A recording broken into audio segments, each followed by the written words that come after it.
2025. So moved. Second. All in favor of approving the agenda?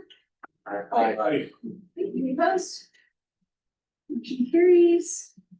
Would anyone like to make a motion to approve the minutes for the June 9th, 2025 meeting?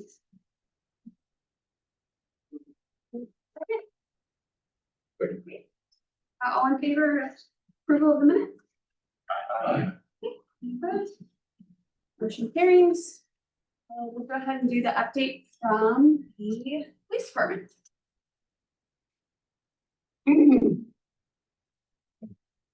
Oh, that's my first. Oh, that's- Good afternoon, and I am Officer Williams with the Wichita Police Department. I do 15 and 16 beat Southwest. One of the things that we have coming up is this Thursday, and it is Second Chance Thursday. It's gonna be at Hyde Park, which is at 201 South Greenwood. Basically, we'll be there, municipal court will be there, and Kansas DMV will be there. So if you have anybody that you know that has a traffic warrant or a traffic citation warrant, or if they have suspended license or anything like that, we can actually help them get their license back. So that'll be a program that we'll be doing this Thursday, and it will be from 9 a.m. to 4 p.m. Also with the Wichita Police Department, one of the things that we just did today is we did random acts of kindness with the Wichita Police and Fire Foundation, where we had an individual who they didn't have beds for kids, and we ended up getting beds and sheets and all the stuff they needed at the house. So that was a good deal that we had going on, and a good deal for our officers to actually identify the individuals that needed those things. Whenever we go on calls, I'm actually the contact for out west. So if you want to email me, Dr. Williams at Wichita.gov. Yeah. Just go. And then I start coming, no. So yeah, if you want to get a hold of me, Dr. Williams, if you see anybody that has anything like that, or if they're missing things, we put them in, and basically they'll look at each month and see how much they can do to help, or if they can help at all. And so, like I said, I know we've run the program before, and we've gotten stoves, we've gotten refrigerators. There's no limit to what we try to do with the family, so. You find small businesses that donate that stuff? You know, I don't think we've ever done the small business task donate. It's always been on through the Fire Foundation. So, but if anybody wants to donate, hey, all hands. Other than that, I think that's all we have for out west. There is one thing I did want to cover though. So we had a tragic accident again at 8400 West Kellogg on Friday to Saturday. I just want to make sure that we all remember that if we do hit something, to make sure that we know what it is, because you don't want it to be a person on the side of the road. Because then if you leave at the end of the crime, it gets very serious. You know, and it's happened a few times, it's been very public. So if we do hit something, we want to make sure that it is just, you know, something and not just a person. Other than that, do we have any questions? We were talking earlier, and I think it would be worthwhile to mention, not any specifics, but the incident with the golf cart. Yeah, so in one of my last dabs I went to, somebody asked me how many citations that we've written on the golf carts as they've been out in public and been able to drive on the streets. I was like, I didn't know of any, but I know that we have one now. And it was for possible DUI that they're still investigating. And so the persons were arrested, but we just got to make sure that we're not taking advantage of being able to drive our golf carts in the streets. You know, was used, It was an adult. not that it makes it better. Yeah, it was an adult. Somebody got hurt and they got into an accident. Any other questions? Yes. What criteria do you use to reinstate a driver's license? Well, first off, with the state, they have to go through and make sure that you can actually pass through everything. Like if you paid all your fines, if you've had a SR, I believe it is, to be able to get insurance or anything like that, because sometimes they require you to have insurance so long before they'll give you your license back. As far as the criteria, if you don't have it, or you'll get it from us, we'll be able to tell you like how many fines you have to pay or how long you have to have insurance before they'll allow you to do something, or before they'll give you a partial driver's license. But if you're able to go through the whole process, which is going through most of the groups that are there, you know, you pass, you don't have any warrants, you don't have to go to court, You paid off all your fines as far as the states and, as far as the states into it, then you should be able to go all the way through to be able to get your license. So it's more just informational. Where you're at in the Not process. necessarily, because we'll clear your warrant, and we'll basically make it so you can pay it again, that's a lot of the good thing, is that if we clear a warrant, we clear it, but you still have to pay it. We just make it payable again. And so then if you can pay everything as you go through there, it basically sets it up so that you can get your license back.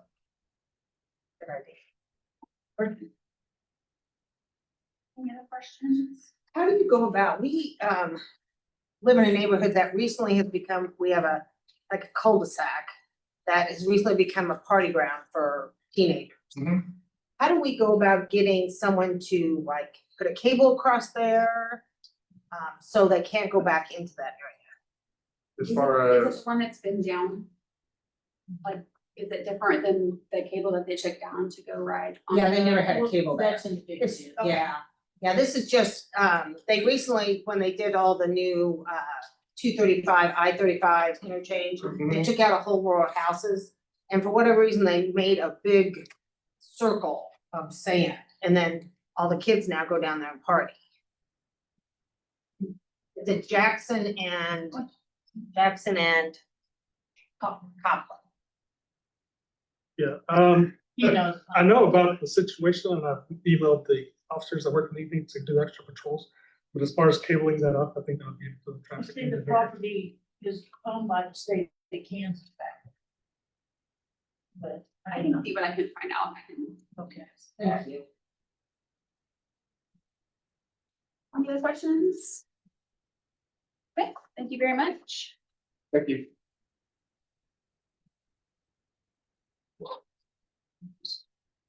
Hello, I'm Officer Soto. I'm the Old North officer for this area. I have beats 48 and 49. And really I want to talk to you guys about, on July the 4th, there was a homicide over at 3000 North Fairview at about 1:13 in the morning. It stemmed from a disturbance between two males that knew each other. Officers arrived on scene, rendered aid to the victim, who was transported to a local hospital, where he succumbed to his injuries. The suspect was quickly located in the area by the officers.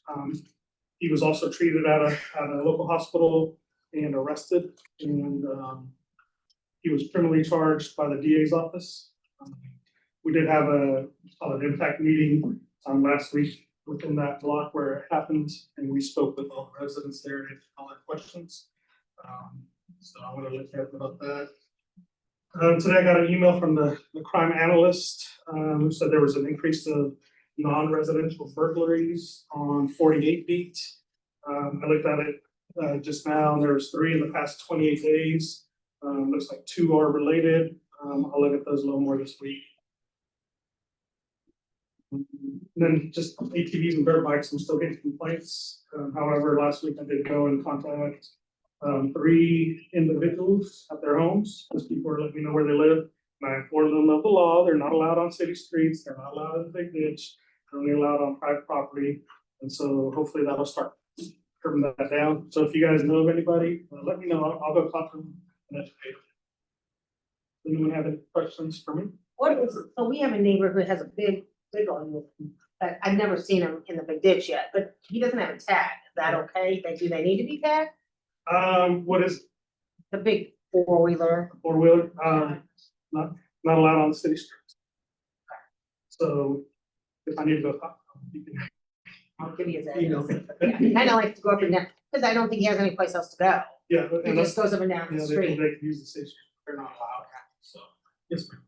There was a pretty bad dog attack, a woman walking her dog and another guy with a off leash dog that got hurt real bad in Sim Park. Do you think she reported it? Is there more? There was also another one in College Hill. I mean, I'm not sure. what do we, I was off. do you call 911? Yes, if you have a vicious dog, violent dog attack, dog bite, call 911. They're gonna dispatch animal control, but also dispatch a police officer to assist and have to like dog or capture the dog, or if they're uncooperative. I do have one more question. Let me, So is it true, I was told it was true, but I wanna get it from you guys. If I call 911, is it public record that I called? I'm sure it's logged with them, and then maybe like a Cora request if they wanna. But they haven't want to had. do a Cora request, Okay. that'd be a good question for Sargent County Dispatch. Well, because we were scammed, or they tried to scam by the calling, say, hey, you called yesterday at 911, which the person that was scammed did. Mhm. And then the police officer that came said, yeah, it's public record and they know that you called. So I'm like, that's scary because, you know, they said that we're gonna go to jail, try to get money. I know that was a scam part, but still. I don't know how they would have got that information that quick, because Cora request takes a little bit of time. Okay. But, I mean, if they have a scanner, they can hear kind of. I mean, if you get on, Dispatch. if you get on the scanner right now, I mean, every once in a while, you'll hear us like say, oh, the, you know, victim party or the What's the calling phone party, it lives at this house. And then with that, they can actually go get your public information to say, okay, we have the house, this is the person who lives there. Then they start asking questions, and most of the time on the scam, it's trying to get you to do something right now. Right, It's yeah. all about timing. I need you to do this right now, otherwise this is gonna happen to you, and I'm gonna keep you on the phone, and I need you to do this right now, all the time. And so eventually they'll just try to get you to send money someplace. Yeah, I knew that when she told me that it was a scam, but it just maybe it was a little scary that if they could get that information that fast, like if you called on someone. Yeah. Sometimes we'll ask, like, hey, what's their number, so we can call them, because we don't have that information available to. Okay, that makes more sense. Any Thank you. questions? Thank you very much. Moving on to the fire department.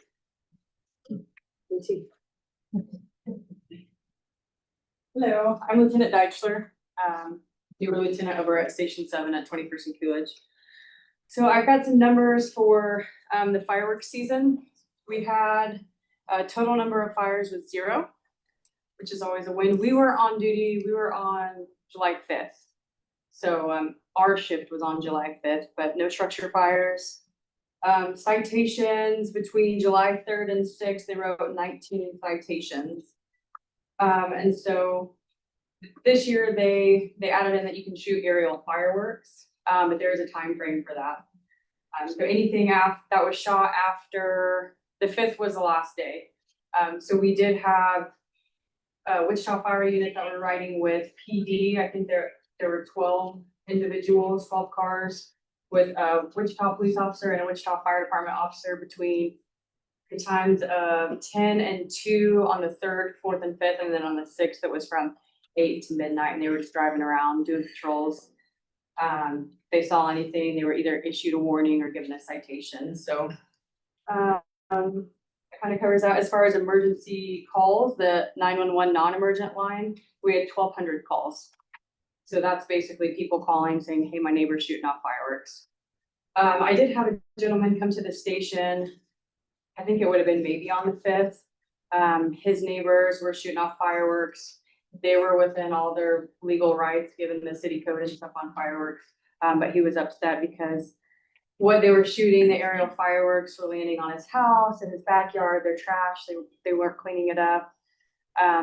Us as a fire department, unfortunately, we can't really do anything about that because they're still within their legal right. Unless they're intentionally shooting their firework at you, that would be a matter for Wichita Police. But just for future reference, if you have a neighbor that's shooting fireworks off and they're in that time frame, we unfortunately can't go over there and tell them not to just because the trash is landing. So that's just hopefully a conversation you guys can work out with your neighbor if it comes to that. Otherwise, PD will have to step in and mitigate that. Some of the other things, so the night that we had the storms, we were on duty. I don't know if a lot of you guys had damage, but typically we run like 15 to 20 calls, accurate, per shift, and we had over 43 calls, I think, and that was in probably a 5-hour time frame. And the majority of those were line down calls. So we had usually our CAD, we'll have half a screen or 4 or 5 calls on the board, and we had 4 pages of calls. We would leave a call, go to the next one, go to the next one, go to the next one. So units were running all over the city. And when it comes to something like that, we We can't do anything unfortunately if you guys have a power line down and the whole north side has power line down. So what we did was advise people to stay out of their backyard and just keep an eye on it. If it catches fire or if a tree catches fire, then we can come back out, but again, we're probably not gonna be spraying a bunch of water at power lines. So, outside of that, we just told people, stay out of your backyard. Obviously, if you have a line down that's on a fence or a shed, anything that it comes into contact with can potentially be charged. So keep animals, pets, kids, anything out of the backyard. And Evergy, I don't know, I know some folks had a couple of days where they were without power. If we do get storms like that again and you have a tree that's in your yard and it's leaning on a power line, that's not necessarily a 911 call, unless it catches fire. So I would advise if you do have that situation, if it's in your yard, then it's your situation to deal with. Evergy's not gonna come cut down a tree that's on your property. Now, the main lines that run from pole to pole, typically they'll come out and they'll take care of those. They'll trim those branches and stuff. But anything like that, that's gonna be a call that needs to be made to Evergy. And there's no ETA usually that we will get. They'll just say, hey, we'll be there. So just for future reference. A lot of the calls that we're running this time of year is heat stroke, heat exhaustion. We had one today. So just stay hydrated. And if you guys have any symptoms, dizziness, kind of that dry mouth and stuff, just look out for each other, especially if you're outside doing yard work. So we have a heat index at the fire department that if it's over a certain, if the heat index is at a certain number, then they advise us to stay inside. They don't want us outside training. Obviously, our gear holds heat. So if we can't take care of ourselves, then we can't take care of you. So that's kind of a big thing. We try to stay hydrated, stay in the cold air. We don't train as much outside as we'd like to. Yeah, I think that's it. Do you guys have any questions? Just a small one. What was the number of citations this year compared to last year? 19 citations this year. I think there were 34 last year, and then the year prior in 23, there were 5.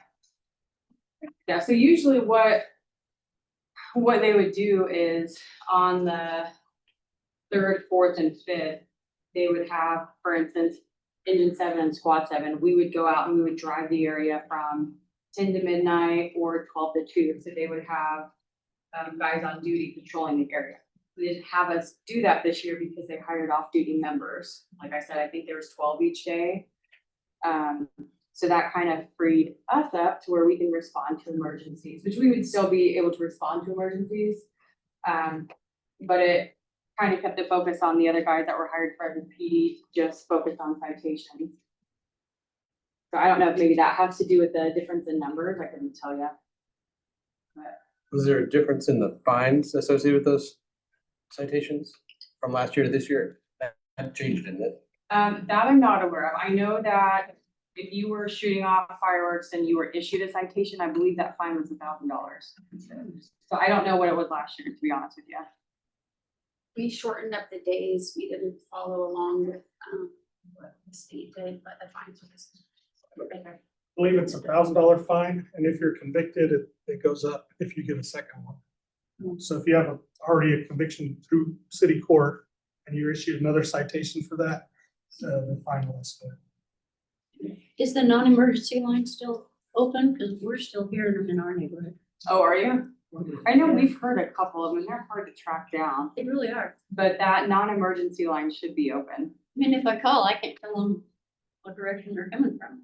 They're just that they woke me up again. Yeah, that's frustrating too, because I know that we've heard a few over at Station 7. I think it's the it's on Somerset. Well, you're on the river. Yeah. You can tell fireworks off. Yes, I don't think those were the ones that we were hearing just because they're very sporadic, but yeah, I mean, Well, unfortunately, what happens if you hear it, okay, so that's gonna come into dispatch. Dispatch is going to dispatch us and it's gonna say explosion. So what we do, we drive around, for 10 minutes. So whether or not that's an actual emergency. Yeah. Maybe to somebody else, but to us, we wanna be ready to respond to actual emergencies, if that makes sense to you. Yeah. So it's more of just a nuisance at that point, and if you can't tell us like, hey, this is the address. I've seen them shoot it off. I know they have, stuff in the street. At that point, it's just kind of a wild goose chase. I think they told us. Any other questions? Thank you very much. Yep, thank you guys. Thank you guys so much. Yeah, see you Moving guys. on to library. I will just say for what it's worth to Evergy, told us that they had restored over 100,000 service addresses in the last 30 days. So. Hi, my name's Sierra Kelly. I'm the branch manager of the Evergreen Library here and then the Maya Angelou Library down the street. So I have a few updates for you today. Continuing with our construction updates. The last time I came, I talked about the Alfred branch and how it was almost completely done. They just were working on one meeting room. I was in that meeting room for a meeting last week. They've got a stage, new lights. It's a great big room there. It's gonna be great for programs. It's all done now. So renovation project fully finished over there. So the only branch that we are still currently renovating is the Rockwell branch. Things are proceeding normally. The exterior of the building they were working on, there was a little bit of delays just because of all the rain that we've been getting. But we're still on track for reopen in the fall, probably September. We're still in the midst of our summer reading program, and we're really excited. We made some changes to the program this year, and we think those changes are going well. Enrollment is up significantly from last year. We have thousands of readers of all ages tracking their reading across the city, and it's not too late. If you know kids who want to be part of the program, they can still sign up for the program, set a reading goal, meet their goal, and then once they've done that, they get their free prizes, and we'll have grand prize drawings in August. We also still have extra children's programs and other programs happening across our branches. Some of the things that we have coming up here at the Evergreen branch, we have a Hoopla circus performance on Wednesday, July 23rd from 2 to 3, so that's gonna be super fun.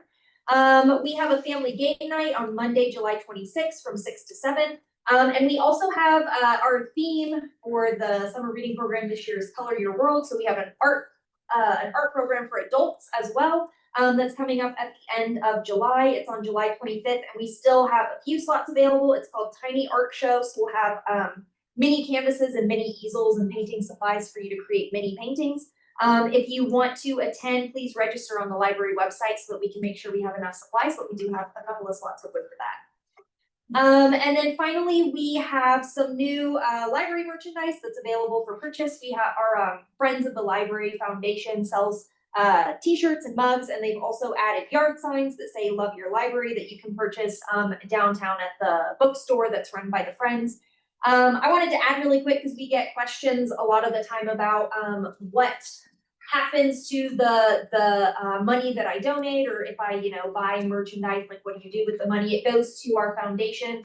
And it's really great to have because that money can be used for a number of things that might be harder for us to get money for through the city. So things that we want to fund right away. So sometimes, like if technology breaks and we need an upgrade, we can use the foundation money for that. If we have a program that we want to put on and we need some specific programming supplies, we can use the foundation money for that. And then foundation money is also used to fund some of our really big programs like that we do across the system, like our summer reading program and our big read program. Take donated money to help fund. And that's all I've got for you tonight. Does anybody have any questions for me?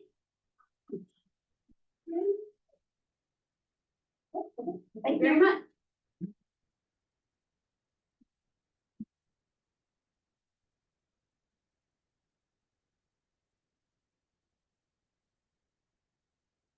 All right, so we are now at our portion of the public agenda. We had no scheduled items. Is anybody here in attendance who wants to speak on a not public, non-scheduled agenda item? All right, sir, you can go ahead and come up to the podium. You have 5 minutes. Hopefully I don't take that long. That's not my intent. My name's Terry McMillan, I'm at 4729 North Sullivan. And I sent this to Maggie this afternoon, so she already knows what I'm gonna say, so I'm not throwing her under the bus, but it's also for the dam. 2 or 3 months ago, I voiced a concern over the significant delay in bringing the new water plant online and some problems they discovered. So here's what I'd like to know from somebody. One, has the city paid for the entire water plant already? If so, why? 2, what is the present status and has a solution to the problem been found? What is giving the contractor an incentive to act with urgency to resolve the problem? And is the city of Wichita charging a daily penalty for the delay past the promised online? That's one issue. Number 2, I'd like to be reminded of the specific goal of our new paid parking downtown. And along with that, I'd like to know, is someone statistically, in other words, with facts, evaluating on a regular basis if that goal is being attained? And if it's not, who's responsible to take corrective action? And what is the timeline for the evaluations? Are they checking on that monthly, quarterly, semi-annually, never? I don't know. I'd like to know that. And my third item is, the city spent hundreds of thousands, if not millions of dollars to improve the bicycle lanes all over the city of Wichita. I'd like to be reminded on this. What was the specific goal of the bicycle lane project? And is someone statistically or factually evaluating regularly if the goal's being attained? And if not, who's responsible for corrective action to make sure it is? And again, what's the timeline for the evaluation? Well, I'd like to know those things as a taxpayer. I don't know if you have any answers, Maggie, or if anybody does, but I do have some of the answers. I tried to get some information as quickly as possible, so I'll share with you what I have, and then I'll follow up with anything that I didn't have answers to. So in regards to the water treatment plant, we have not paid for the project in full. We are holding overall project retainage and payment on the final charge work order for the proposed pipeline. Repurposed pipeline, I'm sorry. The mechanical issues with the clarifiers have been repaired and confidence testing is underway to ensure proper operations. Performance and acceptance testing will follow. And then the other note that I have is all costs for repairs are the responsibility of the contractor, and we have filed a formal claim to recover all costs retroactive to the April 1st completion date. The resolution of the claim per the contract documents will take some time to resolve. But we have filed the formal complaint. I know in some of the conversations that we had, because we had to vote on the warranty, that we did not start the warranty obviously until we actually took over the treatment plant. So we're not, eating up all these days when it's not even really been turned over to us. So it's very complicated and a lot of moving parts, but I would say that we are moving in the right direction to make sure that we hold the correct people accountable and not.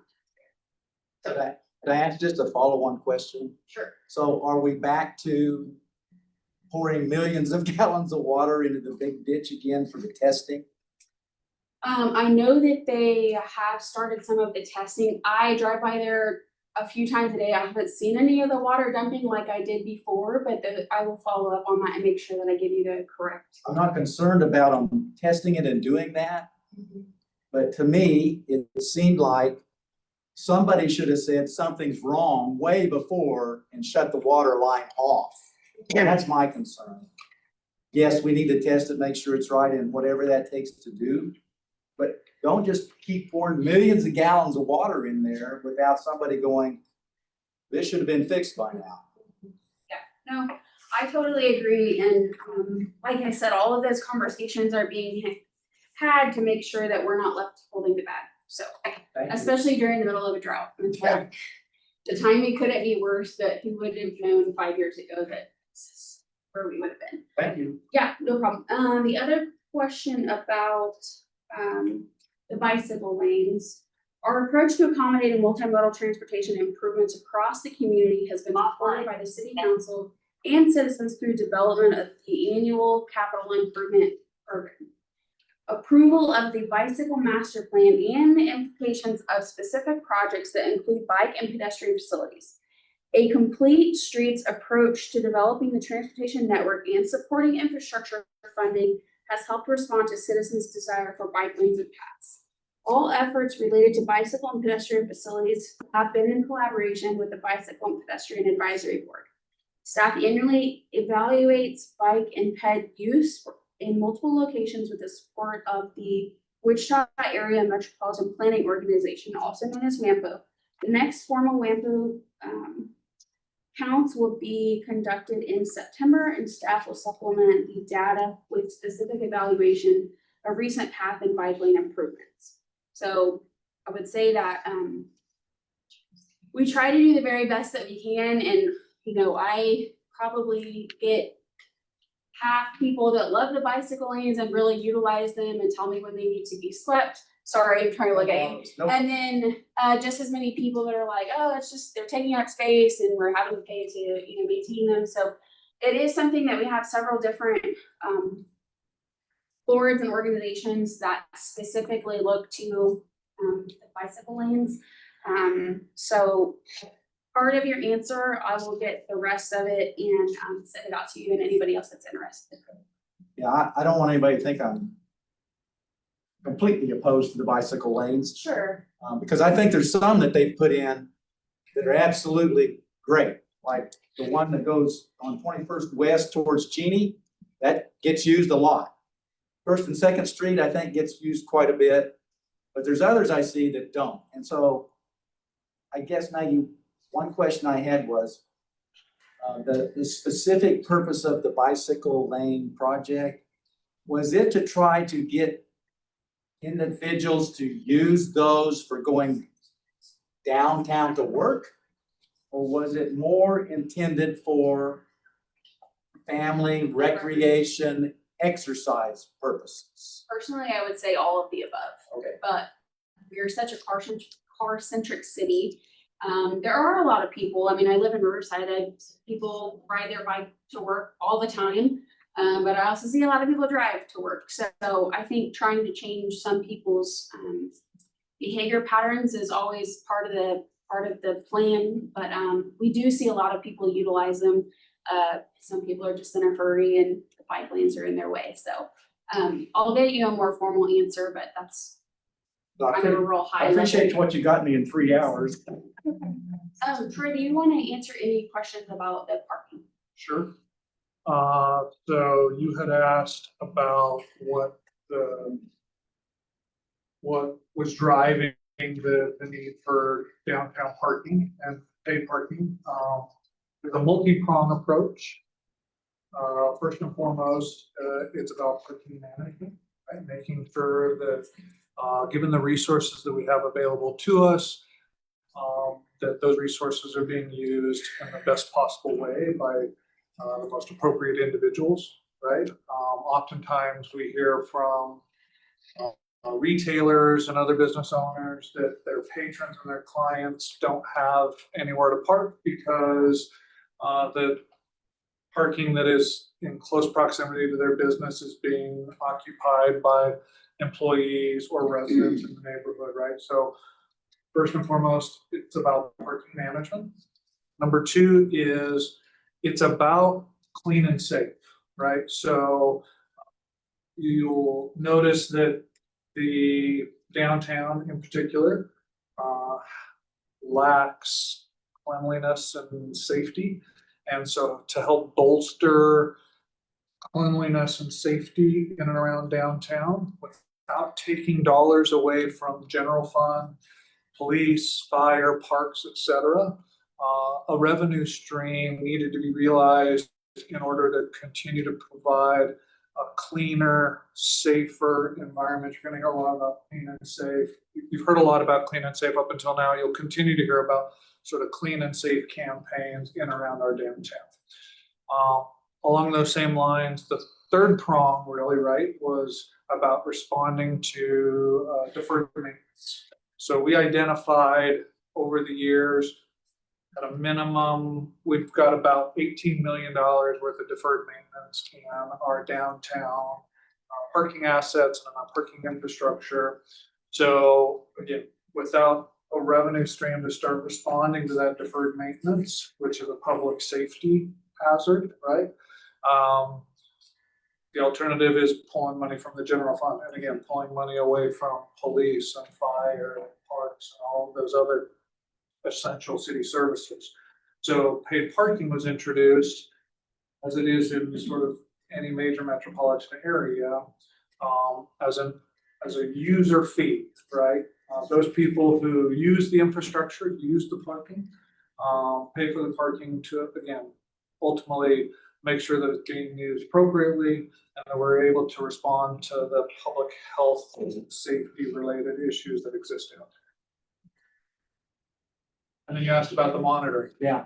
So given the technology that we're introducing as part of this, yes, we will be able to monitor the data and the analytics, I mean, literally daily. I mean, we could take a snapshot sort of any day on what's being utilized, when, where, and how. We can look at it daily, weekly, monthly, quarterly, annually, right? And then we can make better data-driven and data-informed decisions about how to best manage parking in and around that. Okay. Yeah. Thanks. So I had my first opportunity to use it today. Yes. Notice I didn't say to be abused by it. I was impressed at how smoothly it worked. Good to hear. My car didn't get hauled off. I don't think you please share this, please. Huh? Can you please share this, please? At least somebody's giving you a positive this week. Well, thank you. I appreciate it. Yeah, that's all right. But I guess I got a question on enforcement. How do you monitor that to know if people are abusing it? You know, somebody pulls up there and parks for 4 hours and doesn't pay. How do we know? And how can they be fined for it? So, Is that a trade secret? no, it's a pretty standard practice with new technology, right? The enforcement officers have what they call license plate readers. They're scanners, right? So the minute that you interact with either the kiosks or a mobile app, one of the first things that it asks you to put in is your license plate, right? It knows once you put in that license plate and the zone that you're in and how long you're allowed to park there, that information goes into a database, right? And then as the code enforcement officer driving around scanning license plates, the system knows that that license plate was authorized to park in that zone as they continue to drive. It will then flag the driver, the code enforcement officer, if a vehicle and plate has not registered for a session. And at that point in time, then they can get out of the vehicle, they can go confirm that, for example, it's not a handicap accessible vehicle or some other, right? And then ultimately they can issue a citation. They'll leave it on under the windshield, like a lot of cities, right? They'll issue a parking ticket citation for failure to pay. So as a throwback to my vernacular from the 60s, sure. In essence, we have updated meter gauge to monitor that. Yes, it's now exponentially more effective and efficient because those meter maids, right, are not having to kind of wander. They used to have technology around, they would chalk tires, and that's how they used to do it, and then they would have to come back. Well, that was repetitive in process, right, and not really efficient and effective. So now with a lot of modern technology, they can be a lot more efficient and effective. So, yes. Well, help me understand. So if someone just pulls up and doesn't interact with the kiosk at all, doesn't do anything, Yes. just parks Yes. and leaves, Yes. how's that tracked? So again, if they don't pay for a session, right, which either is paid through the kiosk or through a mobile app, if they don't pay for a session, then their license plate does not go into the database. And so when that license plate scanners, these license plate scanners, Correct, it's connected, it'll flag the driver, hey, this license plate isn't in the database. And they can go and verify and make sure that there wasn't some glitch or something like that in the system, right? But they can check, they didn't pay for a session because the license plate when it scanned was flagged, it's not in the database. So they're just scanning all the cars parked in. Correct. It's equipped to the vehicle so they can kind of drive down the street and it just in fractions of a second will scan all of the places that it drives by. And then when there's a vehicle sort of illegally parked, it'll flag them and go stop and go out and then they can verify. Terry, I think to your point about like who's watching it, like we haven't been enforcing parking for some time. So when we have no money coming in except for what people were paying for each space, but not really feeding the meters, I mean, the biggest complaints I got is if we could just enforce the 2-hour parking. So you know, go into the Ruffin building for something and you park on the street, but you're in there, or you work there and you park on the street for 8 hours, it takes that space from somebody else. So it's really just either pay for the space or move along so that, you know, there's space for other people. So yeah, I'll be very interested to see, you know, kind of what some of the numbers look like too. Over the weekend, I was Googling and we are the 48th biggest city and out of the top 100, the only one that does not have managed parking. So nobody wants to pay for parking, but if we want, you know, nice, safe, clean parking garages, unfortunately, it comes with $1 an hour or a free night the weekend. So anyway. One more yes. question. Go ahead. You go ahead. Are handicap plates still exempt, you think? And people with handicap placards? Yes and no. Let me explain. So on street, right? Yes, under state law prevents us from issuing parking tickets to people who have handicap plates, okay? No part of it is, unfortunately, we're limited by technology, right? So here's the example that I give with people. If somebody who is in a vehicle who has a handicap plate pulls into a parking garage and they pull a ticket and the control arm and they go park even in a garage in a handicap space, when they pull that ticket, the technology and the equipment doesn't know that it's a handicap vehicle. And subsequently, when they go to leave the parking garage and they put the ticket in and it says you got to pay X amount of dollars, that interaction doesn't know that it's a handicap or individual, right? And so at that point in time, not all handicap parking is free. There's limitations in just parking equipment and infrastructure and technology. But generally speaking, yes, all of the on-street, there's not going to be any meters in front of any of the handicap. When I was describing the situation where they scan plates and the parking officer gets out of the vehicle, if they realize that it's a handicap plate or if there's a placard hanging in the windshield, they won't write a citation. So if it's under state law, we're prevented from issuing citations against it to the extent that we're limited by certain technology or, for example, like it's a special event. If you go park in a parking lot and it's a special event, right, that's not metered parking under state statute. People who park in sort of special event lots have to pay kind of the same rate as everybody else. Those people in the parking garage, that can they apply for a refund if they had to pay, or is that just? I mean, they could. I mean, and we would entertain kind of maybe some of that stuff, right? That hasn't been really fully vetted yet. We've had talks with folks who are representative of that population. And for the most part, we're really focused on just making sure that the on-street stuff, which is the transient parking. How much are those citations? $35. My question is, so there's a company that's running this out of state. Yep. How much revenue is Wichita gonna generate from those meters versus what's being given away to the company?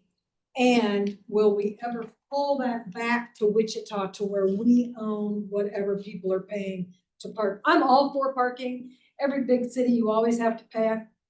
Probably not a very positive feedback if people would gripe about it, but I think it's great that we're asking people to park downtown. I think everyone should. It's fine with me, even in Old Town. But I wish we got the money, all the money. And maybe at some point, yeah, we could have someone local or the city using it. I mean, I don't know. I think the city used to own all those little meters all over the place. I think that's what you're asking, but my personal opinion on that is these meter tenants are not city employees, correct? Correct. Maybe the best way to answer this is while there has been some misinformation around about how much of the revenue is going to this company, 95% of that revenue goes back to equipment that was purchased in and around the community, right? So it goes back to employees who live here, who work here, right? So it's only a really, really small sort of profit margin that this company is actually taking, if you want to say it, out of city. Otherwise, all of the costs associated with the day-to-day operation, they rent space here in Wichita and in downtown. So the money that is generated is coming back to the community, a very large percentage of it. There's only a really small percentage of it that goes to the corporation. Now, to answer your question about where are we in 5 to 7 years? Does it come in-house? Maybe, right? How much revenue is Wichita generating right now off of the parking versus it's great that it's employing people and it's paying for the equipment, I but don't think we know if yet, this because it is the just started on fund the that we're first. going to be pulling stuff out of, how much is going into that fund? So generally speaking, we've done some initial estimates, right? The revenue that parking will generate is in the area of $2 to $3 million a year. But $2 to $3 million a year, right? I would say, I'd have to go back, I don't have my numbers. It was like $600,000 to $800,000 a year, in addition to the cost of just managing and operating the system, right? Will actually go back to debt service for deferred maintenance and investment back into clean and safe. The parking fund is a pseudo, what we call an enterprise fund, right? It's a limited revenue.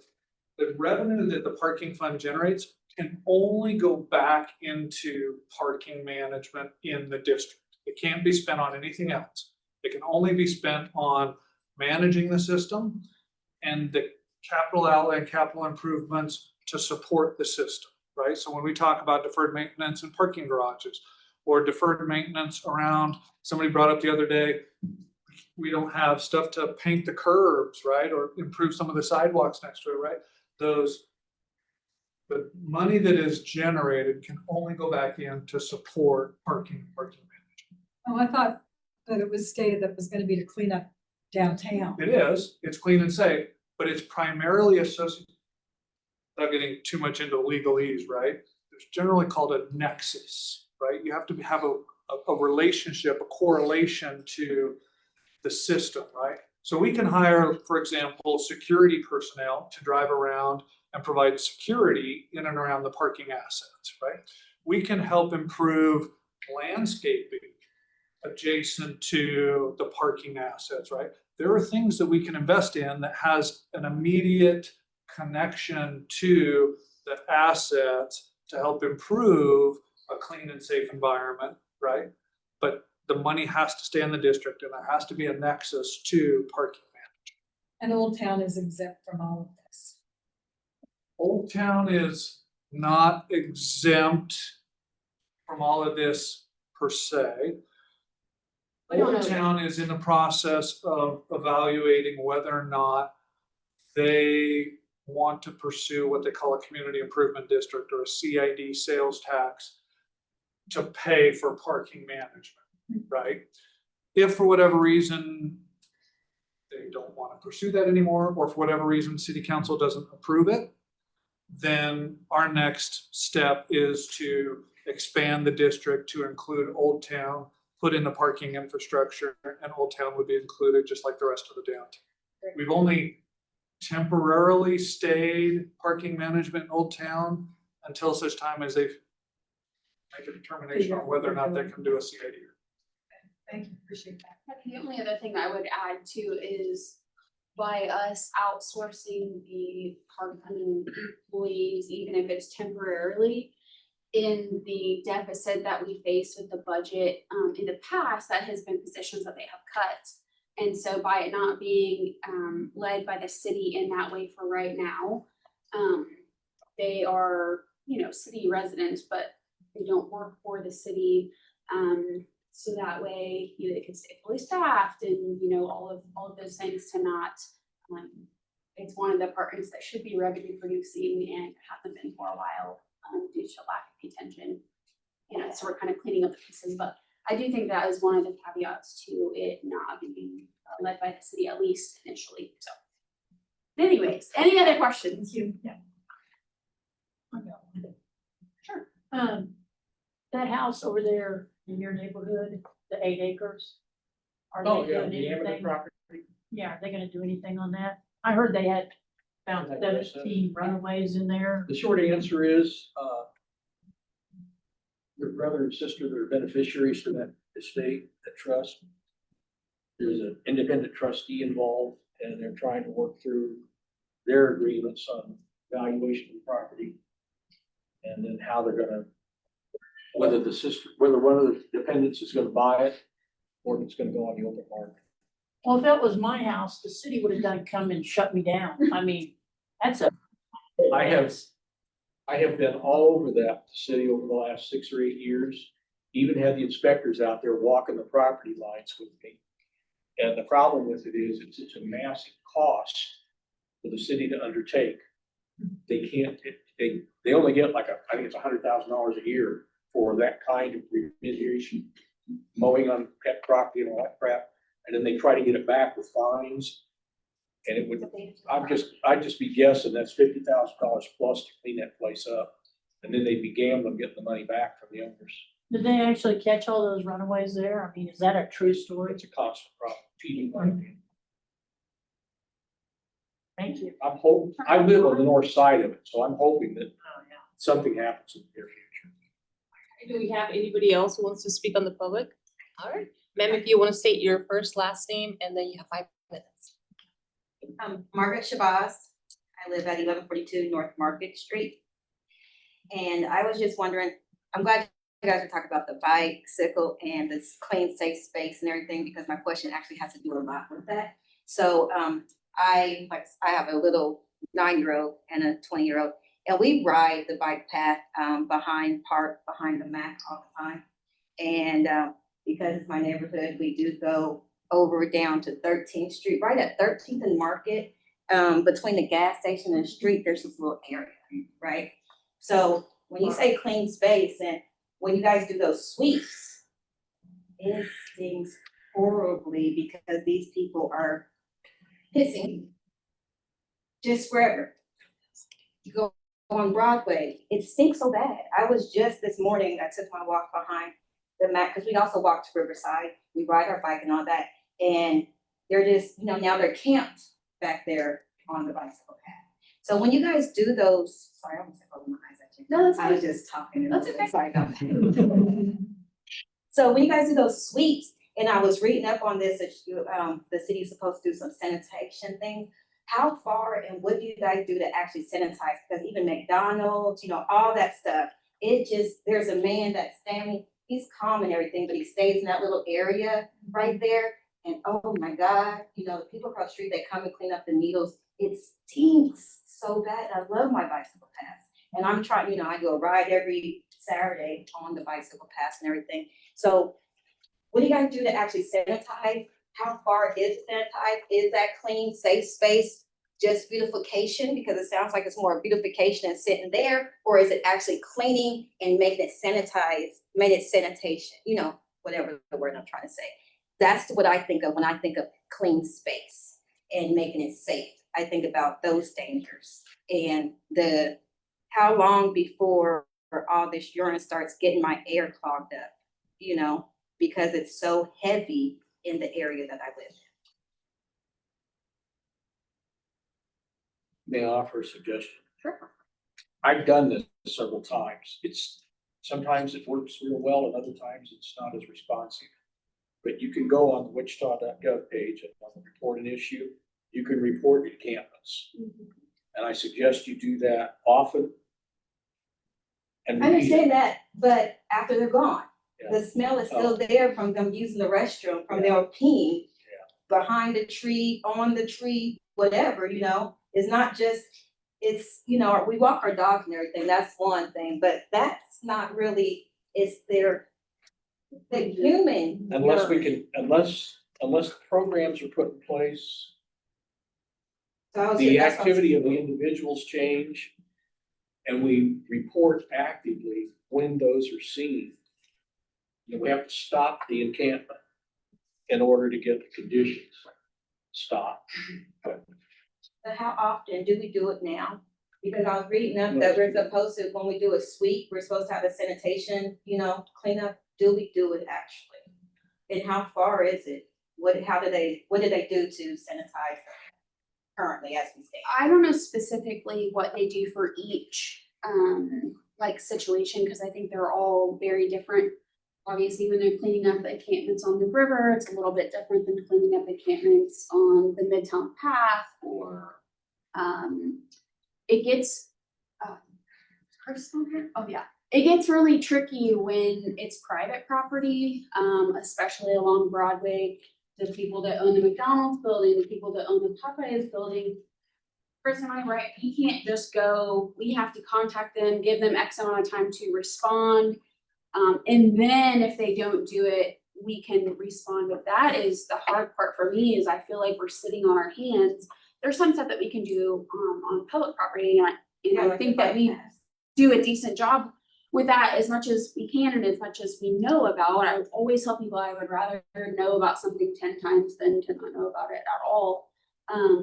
But the public or the private property is what gets really, really tricky. Some people have even allowed people to camp on there, which makes it very, very difficult for residents that live next door to it or in the neighborhood and are like, what is happening? I don't know, Kristen, you can add anything to any of that. And I can only for certain speak about public property practices, but when we do go into a bait, that is separate because that is kind of a tricky aspect, exactly as described. So our contract will go in, remove all of the debris, and then we'll have a sanitarian come in behind to remove the human waste. But a lot of times that is very difficult, and sometimes the sanitarians say that the best thing to do is let the sun kill the bacteria, and kind of let it take its natural course, which is kind of brutal too. So we do our best to handle it on private. I would assume that Parks is following the same practice. I just can't speak to it for certain, but I assume it's the same practice. They will go ahead and abate the nuisance, the junk, debris, the trash, and then depending on what they find there as far as waste, we'll try to get a sanitation company in to deal with it behind them. I hope that there's something that we could, you know, work on, maybe that clean, safe space thing that you're talking about. That makes more sense to be there because I see that being more of a hazard than not having a pretty tree or flowers in here. And it's a good point. I appreciate the feedback because it's something I know we're trying to work out too, because we don't have a lot of people who do it. Sometimes that will actually double the cost of our pavement when we have to go deal with that kind of stuff. So it is, yeah, it's a tough one to work with, but thank you. It also shows the importance of the public bathrooms that we just had. If you don't have an option for someone to go to the bathroom, unfortunately, they're gonna do whatever they have to do and aren't They thinking cost- about the other person that has to clean it up. Sorry. They cost though, right? Yeah, but we're also paying to have to clean up encampments and stuff. But if they don't have the money to use the rest of the. Public bathrooms downtown, but Portland was, Oh, they cost okay. the city to put in, Yeah. but they're free for anybody. Yeah. I mean, they did cost, some money, but unfortunately, everything costs a little bit of money. More than we want it to, but we're also having to pay people to go scrape turds off the sidewalk, for the reality of it. So anyways, one more question and then we're gonna move on with the rest of the agenda. I don't have a question, I have a comment. I wanted to tell everybody that the Little Arkansas Community Coalition worked very hard for about 2 years. And we actually got the Manissa Bridge nomination for the National Register of Historic Places passed the city today, the Preservation Board passed it. Yeah, and it'll have access to all kinds of grant money in the future for maintenance.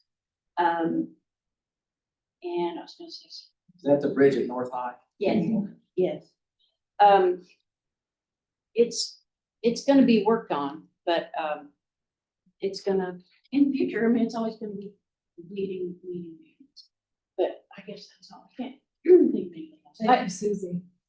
You're welcome. As far as homeless people, I live on the river and I know that they seem to be everywhere. But with the MAC, and what's the new name of the MAC? Second Life. Second Light is not just a shelter, it's got caseworkers there, and it's gonna get people more and more into programs and off the street and out of the shelter. And if we can just be kind and give it some time and patience. I have a little house on Flint Street, and it got filled up with some little homeless cart and a bunch of stuff, and it, I think 4 carts of my own private trash can to get it off. But I think there's probably some kind of something we could sprinkle on the ground like lime or something where there's human waste being piled up. What I worry about is when they happen along the river. But I guess that's all. I just wanted to say I'm proud of Second Life. And I think it's gonna stop a lot of the milling around. Thanks for your work on the bridge. You're welcome. Thanks for listening. If we don't have any other public members who want to speak on this agenda item, I'll go ahead and turn it over to Councilmember Ballard for new business. Moving on to new business. Thank you guys all for all of your questions, concerns, feedback. We're gonna move on to property maintenance. Yeah, similar conversations were actually good segue into this conversation. Okay, so for those of you that don't know me, my name is Troy Anderson. I'm the city's assistant city manager. I'm involved in economic development services, so I work closely with our planning department, our building department, housing community services, right? And as one of the divisions of our metropolitan area building construction department, right, is our neighborhood inspection division. And so over the last several years, we've had conversations around how to improve maintenance of property just in general. We heard a little bit of a 6-year effort to try and get a property cleaned up, right? So we're going down the path of making some recommendations to city council. What I'm here to kind of talk about. I want to hamper some expectations here. This was intended to be a kind of an open discussion. So this is the same slide deck or virtually the same slide deck that we showed city council. So if at any point in time, it's going to take about an hour to get through questions and answers. I'm just kind of tampering everybody's expectations. This may take about an hour to kind of get through, just because I know there's going to be questions. I know there's going to be, right? So I'm going to try to go through this as quickly as possible, but at the same time, if you have questions, it'd be hard to probably wait till the end, right? So don't hesitate to jump in. Again, we'll try to keep this moving as quickly as possible, but okay, so this was really an impetus that was the result of a lot of property maintenance conversations, right? About not being able to garner better maintained properties. So I stood in front of city council about 2 years ago, had a workshop. And as a result of that, what we talked about, and this is really going to be kind of the agenda for tonight, right? Is we're going to talk a little bit about rights and responsibilities, talk about a little bit about what we went and did over the next 2 years, right? Which we did a deep dive into the municipal code, as well as stood that up against the International Property Maintenance Code. I'll talk about that here in a minute. And then some next steps around what we're gonna look at for policies and procedures and performance measures. So first and foremost, next slide. Next slide. Now it's working. Okay, so we always start this conversation with a recognition and an understanding that we understand property owner rights, okay? Property owners have the right to acquire, use, dispose of property freely, so long as those actions do not violate the rights of others. Starts with the US Constitution, 5th and 14th Amendments, and even so much so as we recognize the state of Kansas as a heavy property owner right state, okay? With that being said, property owners also have a responsibility, right? When you live in an urban environment and modern civilized society, property owners can't just do whatever they want to do. They also have a responsibility, right? And when we talk about property owners are legally obligated to provide reasonable care and maintenance of their property to ensure that it's safe from dangerous conditions. Those have stood up in the courts of law, right? It's not just for residential property, it applies to commercial property. Even we are not exempt, right? When we say we were talking about the Wichita Housing Authority, right? Even our properties, we have certain rights, but we also have certain responsibility to maintain our properties. Also going to showcase a little bit of, and it's not just about the property owners, right? It takes everybody. Tenants are also responsible to maintain property. We'll highlight some of that. Operators, occupants, tenants. So for example, this is an excerpt right out of the International Property Maintenance Code. I won't read the whole thing, but you can see here that the owner of the premise shall maintain the structure and exterior property, so on and so forth. But then it also says, it's not just the owner's responsibility, but occupants of a dwelling unit, rooming unit, or house unit are responsible for keeping it clean, sanitary, and a safe condition, right? So it takes everybody to maintain properties. It's not new though. I highlighted the International Property Maintenance Code. It's not necessarily new, right? We do have some of that language currently in our codes and ordinances, just not very well organized. You see they're down there at the bottom, Wichita Municipal Code section 204050. No owner or operator shall occupy as owner occupant, and it goes through a whole laundry list of requirements, right? Well, Wichita Municipal Code section 204070 also talks about subsection 2, every occupant of a dwelling, right? So we have some of this in our codes and ordinances right now, but it's not really well organized. And that's one of the issues that we're dealing with that we're going to try to address. Okay, so the other thing that happened a couple of years ago when we were talking to City Council is specifically as it relates to landlord-tenant rights and responsibilities, right? At the time, the governing body said, hey, we want you all to go out and do an education campaign around informing both landlords and tenants what their rights and responsibilities are under the law. So we did, we went out and we put together this pamphlet, this book, kind of a short little book here, called Landlord and Tenant Handbook. It lays out sort of all the rights and responsibilities of property owners, landlords, as well as those rights and responsibilities of tenants. More specifically, occupants and tenants have the right to live in a habitable rental property, okay? This generally means it must be free of any serious health, vermin, functioning plumbing, electricity. In fact, the courts have even found this term, right? They've established called a warranty of habitability. Even if a city doesn't have property maintenance codes or they're not enforcing property maintenance codes, the tenant has certain rights. What the courts have ruled as warranty of habitability goes on to talk about ensuring the building is structurally sound, hot water, roof's not leak, so on and so forth, right? So we went out and we did this educational campaign talking about what everybody's rights and responsibilities are, comparing that between the city's municipal code and the International Property Maintenance Code, just to make sure that everybody was on the same page.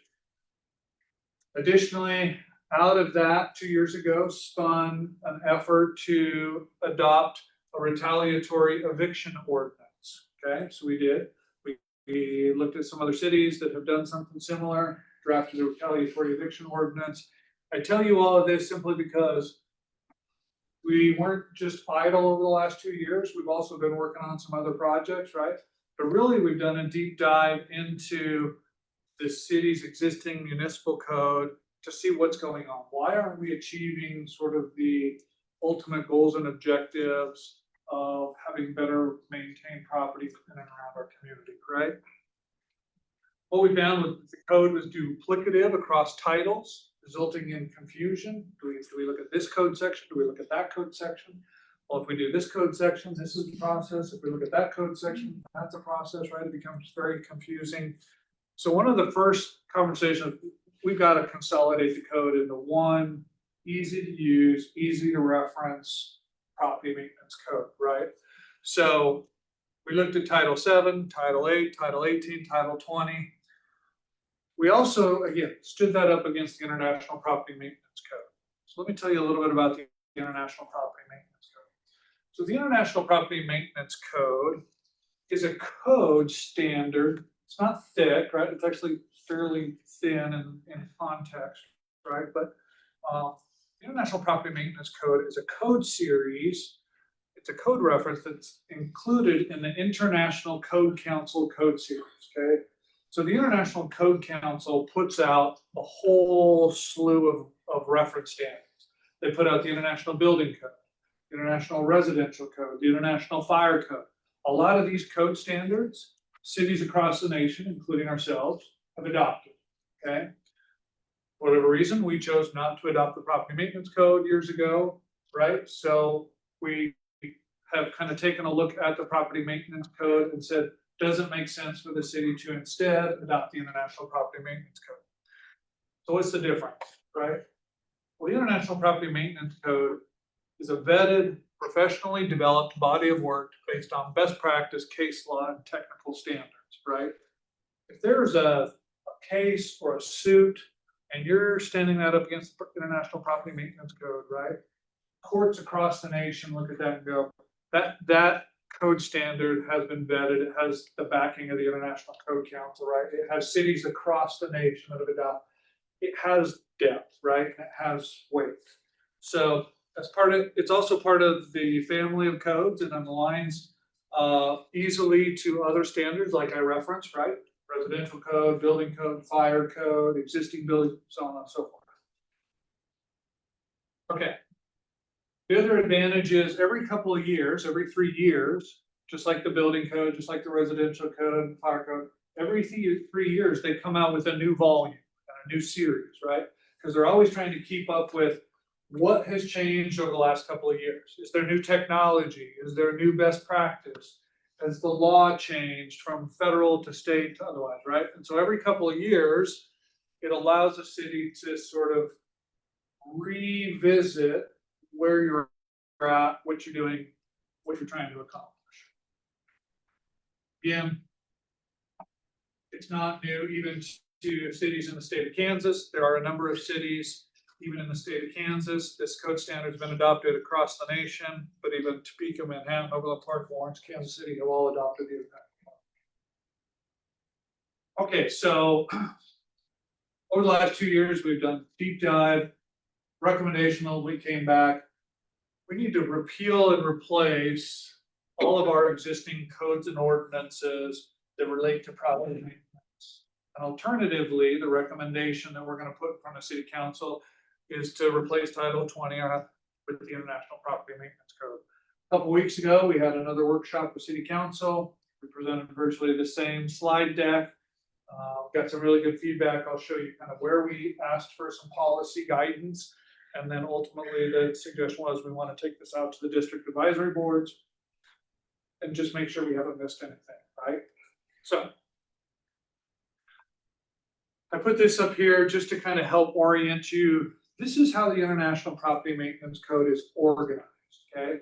So chapter 1 is scope and administration. That's where we're going to talk about kind of how this is all structured, how it operates, how it functions, how it's enforced, those kind of things. Get into chapter 2, some definitions. Get into chapter 3, general requirements is where we talk about exterior property, right? The high weeds and grass, the rubbish, those kind of things, as well as interior property, right? We start dealing with interior property requirements around things like mold and mildew and unsanitary living conditions, right? Then we get into chapter 4, we talk about how buildings must have light, ventilation, there's occupancy limitations of the building, right? You can't put too many people inside of a building, you can't have too many people living inside of a home. So we have light, ventilation, occupancy limitations. Then we get into plumbing, mechanical, electrical, fire code, and then there's a handful of reference standards.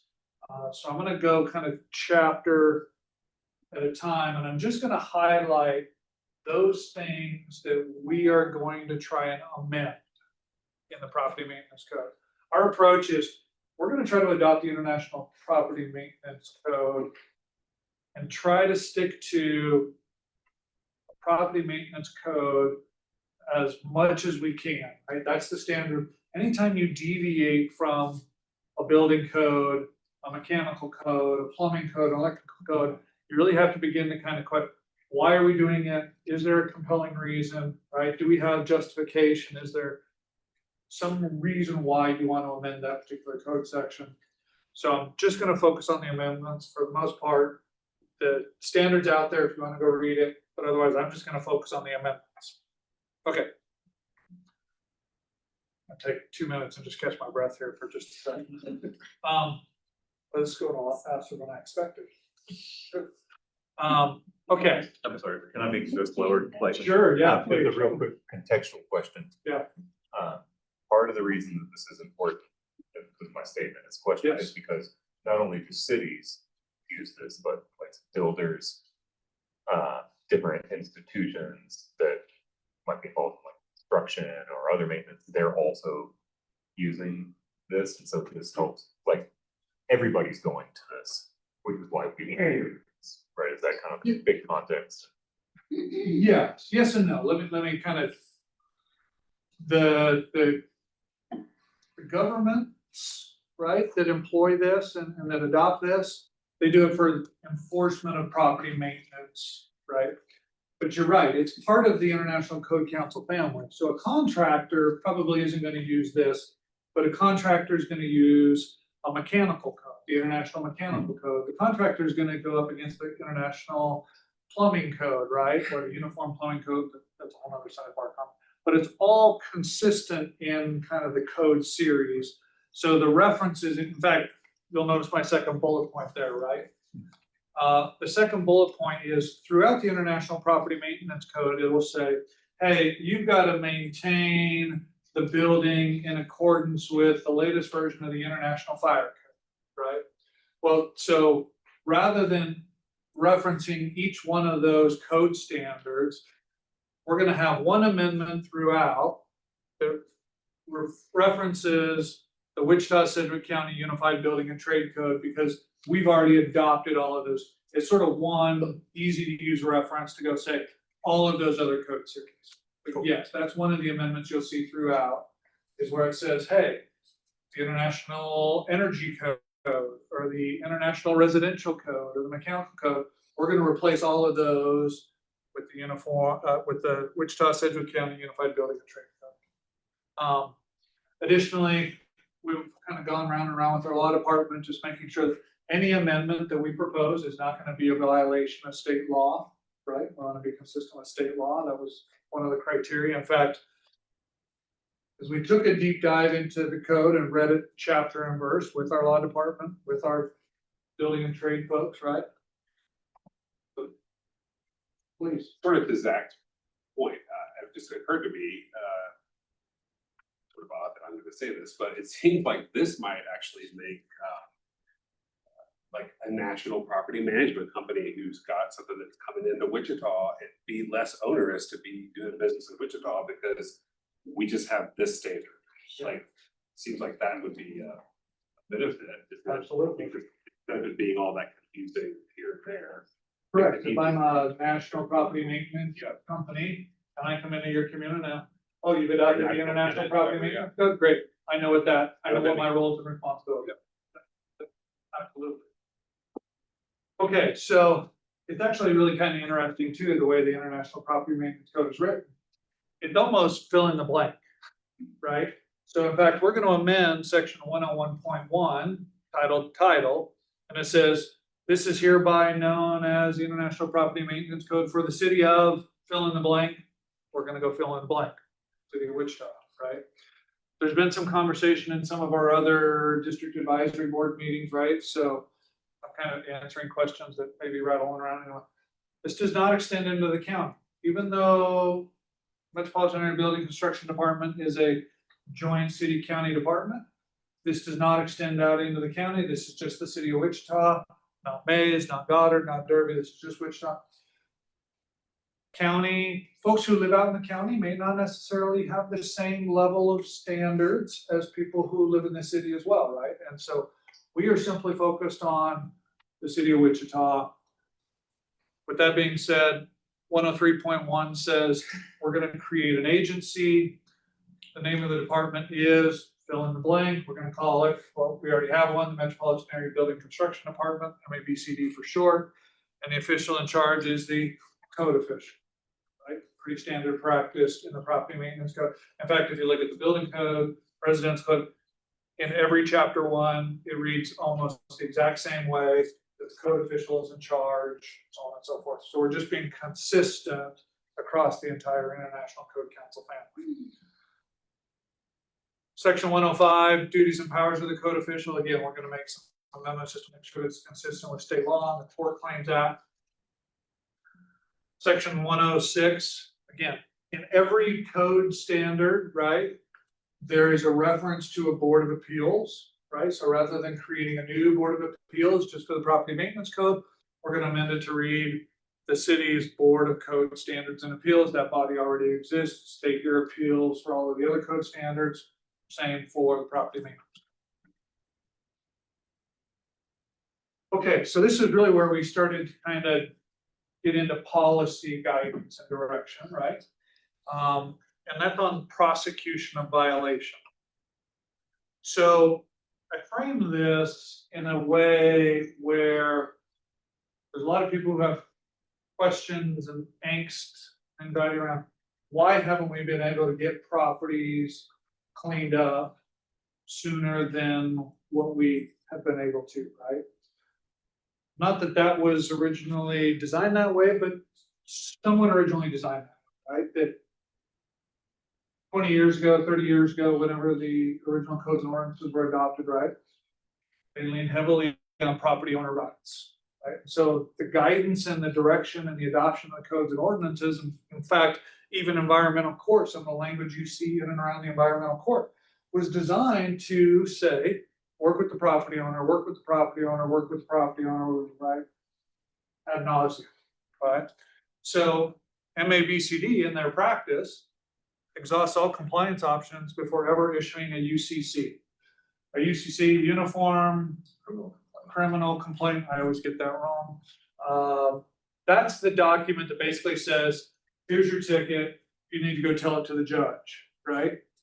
Except that UCC really just goes to environmental court, and the environmental court has guidance to say, work with the property owner, work with the property owner, right? And not. So, okay. Extensions can be granted.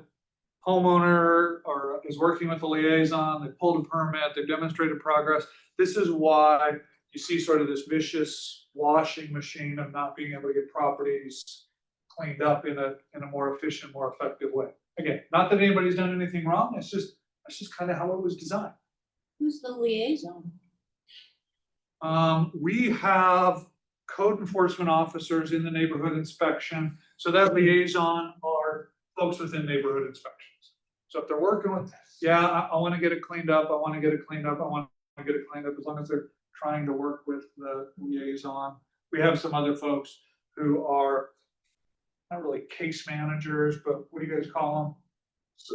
Specifically, the code liaison officers are social workers by education and trade. And so when we have situations, age, health, income, etc., that's where they're trying to come in and work with property owners. Some people just know the game.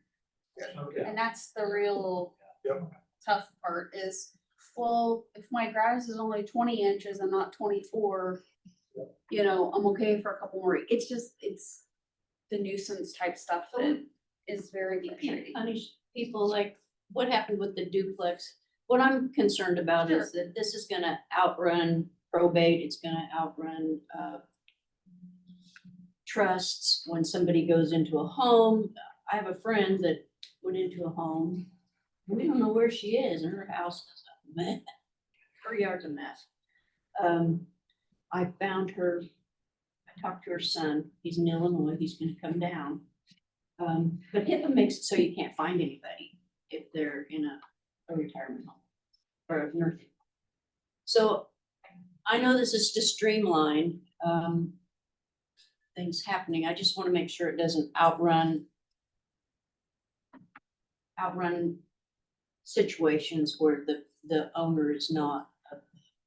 Yeah, and a question I'm curious to get input from both of you on is, are most of the repeat offenders who know the system, are these actual, like, just John and Betty Doe homeowners, or are these people who own multiple properties across the city and are? I would say that, or renters that, either aren't getting the information, they're not getting the mail, the landlord is, or they're out of state, or impossible to get a hold of. It's not the 90-year-old couple next door that is not able to mow their lawn, in my experience. So will there be exemptions? Because I know this is happening all over, and I know that there are exemptions, and I know there are, sometimes it's based on the value of the house, sometimes it's based on the situation of the person, but will there be protections against, like what happened with the duplex? That was just a nightmare, over on Park Place. The ladies died without a will, and It's such a slippery slope, because then for 5 years, the neighbors were like losing their minds, and I get it, that, you know, people were crawling in, it was, you know, bringing. well, that is in- excessive, That's but It's how the long next is it gonna take, how long would it take to somebody to lose their house?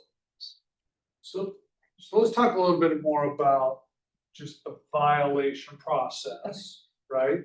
Because you're right, there's always kind of the exceptions to the rule. If we just kind of look at 95% of the caseload, right? What we asked city council was, what we're doing today, I don't want to say what we're doing today isn't working, right? Because it's somewhat working directly, exactly how it was somewhat designed, right? It may not be achieving the goals and objectives that a new governing body or a community might want to see, right? But, so we said, okay, city council, what do you want us to do, right? Do you want us to look at option one, which is replace the environmental court with an administrative hearing process? So on one end of the spectrum, right, this is actually less assertive than where we're at today. But we had to pose the question, is this system that we have in place today owner, right? Do we want to have a kind of a laissez-faire, hands off, and just send folks to an administrative hearing? Maybe there's an administrative penalty, there's no jail time, there's no probation, there's no conviction, just a handful of folks trying to help people improve their property. Less assertive than what we're even doing today. That's one end of the spectrum. The other end of the spectrum, option two, is we're going to modify environmental court. We're going to repeal the court's compliance goals that we've already talked about, right? And we're going to go to sort of criminal court, right? And those are kind of the bookends of, it's do not pass go, go directly to jail. I'm over exaggerating, right? But those are kind of the spectrums of, and then we kind of have this hybrid model, right? Where we're taking it out of the hands of the code enforcement officers in the context of, they're going to go through a process to try and achieve compliance and abate the violation in the shortest amount of time possible. But at some point in time, they've got to hand it off to the courts. So for example, I use this analogy, right? kind of the three strikes approach, right? So code enforcement officer gets a complaint. The neighbor has trash in their yard. I don't know, I'm just making something up, right? So the code enforcement officer goes out, yep, they've got trash in their yard, strike one. Here's a warning notice. You have, I'm just gonna make up a number, 10 days, 14 days to abate the violation, right? Get rid of the trash. I'm gonna come back in 2 weeks and see if you've done it. So now I come back in 2 weeks, I'm back from my follow-up inspection. No, you didn't clean it up, strike two. I'm gonna give you one more chance, but it's gonna be abbreviated. So rather than 2 weeks, I'm gonna give you 1 week. I'm gonna be back in 1 week. If you haven't abated the violation, we're gonna have to take it to the next level, right? Okay, so I come back in a week. Did you abate the violation? Yes, great, we all go down the road. Or no, that violation still exists. Strike three, I'm issuing you a UCC, go tell it to the judge, right? And at that point in time, once I've issued that UCC, I've taken it out of the hands of the code to continue to try to work with the property owner, right? We're trying to be a little more expedient in getting in the hands of a prosecutor and in the courts, not because we want to penalize first-time violators, right? And that's where under the hybrid model, the prosecutor can look at a case and go, okay, this is the first time you violated this. I'm gonna send you to an administrative hearing. Let's go try to get this adjudicated. Let's go try to get the violation. Maybe it's the resources that you need to help try to find somebody to help you get rid of it. First time offender. However, if that same UCC goes to the prosecutor and you're a repeat violator, and we're going to court, right? Go tell it to the judge. We're trying to be more efficient and more effective so the code enforcement officers feel power to go do their job, right? And that's to gain compliance. Up until now, it's the analogy I've been using is a lot of carrots and no stick. Now I'm kind of starting to introduce that balanced approach of we'll continue to work with property owners and use carrot, but at the same time, we do have a little bit of a stick behind us to go. If we have to, you can go tell it to a judge, right? So we got some really good feedback from city council. They like option 3. We agree. That's the direction we're gonna go. Questions, comments? Yes. Briefly, my experience in our neighborhood has been an inverse bell curve. Instead of having a lot of problems in the middle, people are not being able to take care of it, we end up with problems on the low end of people who maybe, the little old lady that does need help, maybe mowing her yard or painting the soffit type of thing. But then the other end of it are the people who are out of town, out of county, out of state, out of country. We try to take them to court, they just don't show up. And I believed in this wonderful thing called the Constitution, which says you have some rights. But if you're a no-show, in my opinion, you start over time, an escalating scale. You start to abandon those rights when you don't show up to court. At some point in time, if you're not willing to defend your property rights, I think you should lose them. Yeah, and that's where, and I appreciate that. You're absolutely right. We want to get out of the spending all the time, and we're still going to do the bulk of the bell curve, right? But we want to get into those cases where we're actually being more helpful with folks who need these. That's why that administrative hearing process can provide that, or those repeat offenders, those individuals who aren't able to be contacted, right? We can work those through the court system better than e-court. E-court just didn't have the teeth that sort of criminal court has. So you're right. We're trying to respond better to those couple of areas of that bell curve. I want to make sure I tamper some expectations too. We've even talked about this internally, right? That adopting the International Property Maintenance Code is not going to be the silver bullet. Okay? A code to code to code. Whether we have codes of ordinances on the books today or whether we adopt them, it's not going to be the silver bullet. It's not like we are just going to instantaneously see all these properties cleaned up, right? It's a different perspective. And it's a different foundational principle in which we can then build the next layer of our policies and procedures, right? That's really going to be the bulk of where I think you're going to see a lot of the progress made, is how one code enforcement officer deals with one case and another code officer deals with it differently. We're gonna develop standard operating procedures for sort of every code violation.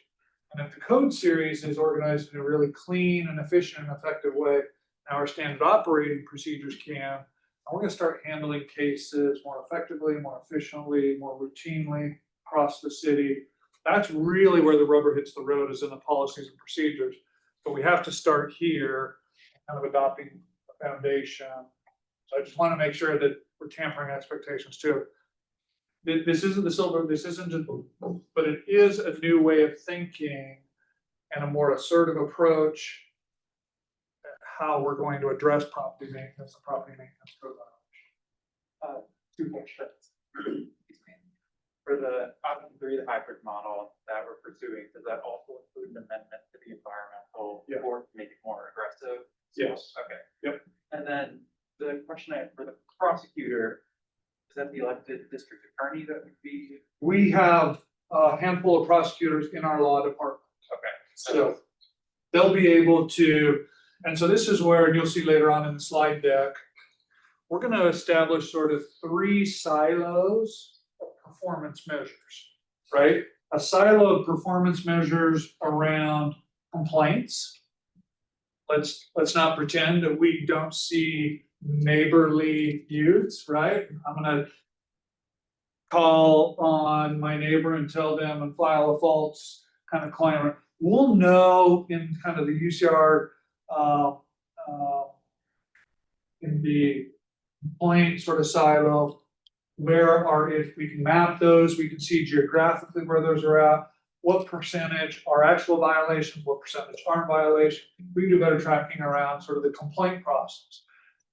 Once you move into kind of that second silo, right, around actual case management, these are the cases that there was a violation. How quickly are we getting it through the system? Are we achieving abatement? Or how quickly are we getting them into the courts? And there will be a whole silo around sort of the court system, right, and the prosecutor's office. How frequently and how often are those getting sort of abated?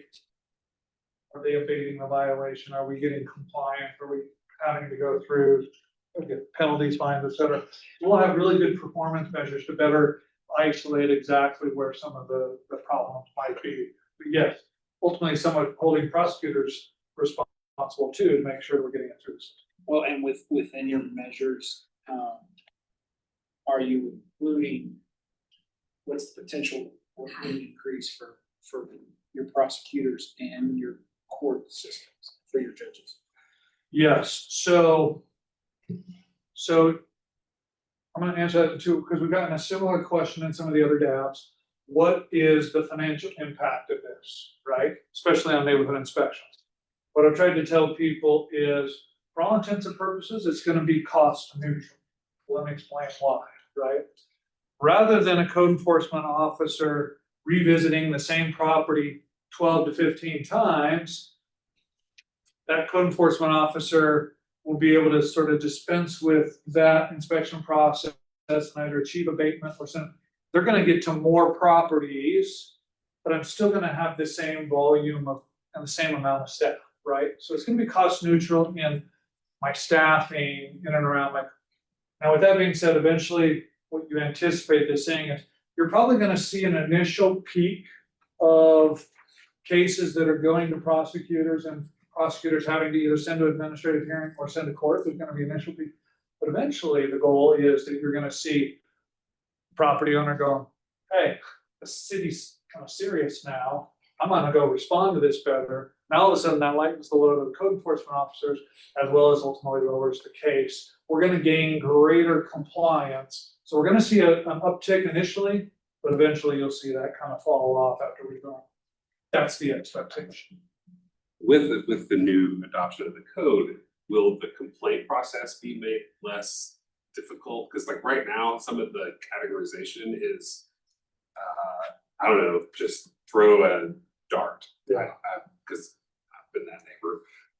And I look at it, I'm like, I don't know what that is. I don't know how to report this. I'm just gonna pick that one. So if it's clearer, it makes more sense, and it stands to reason you might be getting more complaints because So, I mean, has that been considered that? Yes, we're working on trying to figure out how to better improve that interaction to where all of the complaints are coming through one system, so to speak, right? So that we can, right now, we're getting complaints from 6 to 8 different, and so it's hard to kind of gather all those. But we're trying to develop, and there are tools out there that exist. We're evaluating some of this stuff, right? That all of the complaints, whether it's lodged by somebody who takes a phone call or whether it's somebody who does it on an app, right, that they all funnel through so we can better track and we can get better data and analytics and make better informed decisions. So yes, we are working on it to improve the user experience. So relevant to the question that I addressed earlier during the public open session, will this apply to both occupied and unoccupied properties? Yes. Okay. Yep. Property maintenance code does not, it defines some of that stuff, but whether it's commercial, whether it's residential, whether it's occupied, unoccupied, there's a property owner, and that property owner has a responsibility to maintain their property. That's how the property maintenance code is focused. Yes. Okay. Yes. Actually, I sit here listening to this, and it's possible for you to anonymously report a neighbor. That's done pretty, anonymously report a neighbor. Yes. You wind up with this tag on their house that says if you fail to comply, a uniform criminal complaint will be lodged. What kind of impact does that have on that neighbor and all the other people that are going to be subject to that? And maybe we should be doing more counseling with people and doing, we can look at volunteers, people who want to help neighbors, basically. Maybe we should be teaching some of that. Maybe we should be counseling with people on what some of the options they have and what some of the resources. Sally Stang has 60 people who work for her, and she claims she has 39 different programs. Why aren't we working with counselors instead of code enforcement people to put resources with people together so they have the opportunity to solve some of these problems, and we begin to see neighborhood uplift instead of a repressive system? Question I have for you: have you ever been to the environmental court and watched them? I personally have not, but You should. folks in and around You really should. Yeah. I have. And anyone in this room, I will challenge you to go to the environmental court and watch them deal with poor little old lady that's making this up at 8th Main Street and how they handle her, her hand. Yep. And it's, we really need to be gentler. We need to, I can remember being on the farm.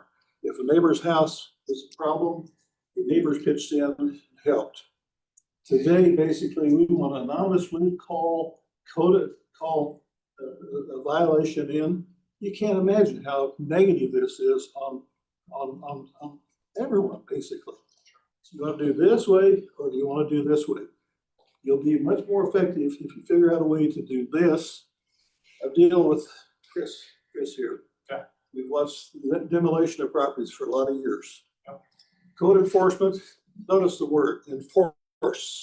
Code compliance, the word compliance is in there. No reflection on him, but are those inspectors trained to be consultants on helping people, put people together with resources, helping them solve title problems? No. Maybe we need to be looking at that direction rather than pushing for compliance. And maybe we'll see people have a better opinion of their city if we start saying this. So isn't that your hybrid model though, trying to kind of do Yes. both? Yes, so there's nothing that precludes our code enforcement officers from, as they interact in that first inspection, second inspection, to have resources that they can share with folks, right? But at the end of the day, why don't they do it now? they do some of that. They do some of that now. They do. So there is a role to play with code enforcement officers in helping educate residents on what their rights and what their responsibilities are. Absolutely. I couldn't agree with you more, right? It's a balance of I've been resources. watching this for a lot of years. I've seen a lot of houses, particularly in northeast Wichita. We have routinely demolished all of the trash dump, houses that had economic value. That should have been sold if the people, if someone had located the heirs and spent some time counseling with them. I had a lady that was on, know of a lady that was on her back in a care home, and the city council voted to demolish the property. What a shame, basically, because putting her together with an attorney to do a transfer on death deed, or, I mean, there's some things. We could wound up with a weed infested lot and at least $10,000-12,000 worth of public money in the bulldozing that will never actually ever be recovered, because in 4 years it'll go back for taxes and it'll sell for less money than what it cost. We really need to start thinking in terms of neighbor helping neighbor. I really am passionate about that. I would strongly encourage neighbors helping neighbors. I can't agree with you more. So long as we understand that we can't work with property owners forever, right? And that's where we're introducing this alternative that says, yes, we have an avenue, we have an administrative hearing process, we have tools and resources that our code enforcement officers can share, but at the end of the day, there is a responsibility of a property owner to maintain their property. Whether they're educated, whether they have the resources or not, they have a responsibility, right? Because the neighbors also have rights to live in a neighborhood free of vermin and infestation and high weeds and grass and drainage and ponding and a whole. So as much as we want to work with property owners, and I think we should to the greatest extent possible, there comes a time where we also have to recognize and realize that property owners have a responsibility, and we can't work with property owners forever, unfortunately. So we're trying to find a balance in both. That's why I think this hybrid model is going to be. I'm taking too much of your time, but there's another, in one of the other presentations, I noticed that they're wanting, taking the demolitions away from city council. We're about to talk about it. You don't want to be doing that. Well, I'll tell you kind of the discussions we've had thus far. Yep.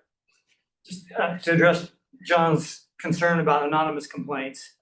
What we do in our neighborhood, strong encouragement, unless there are drugs and guns involved, go next door, knock on your neighbor's door, say hi. Yes. If there are guns and drugs involved, maybe you don't want to do that. That said, being a good neighbor starts by communicating. We strongly encourage that. Would encourage neighbors to be neighbors, for sure.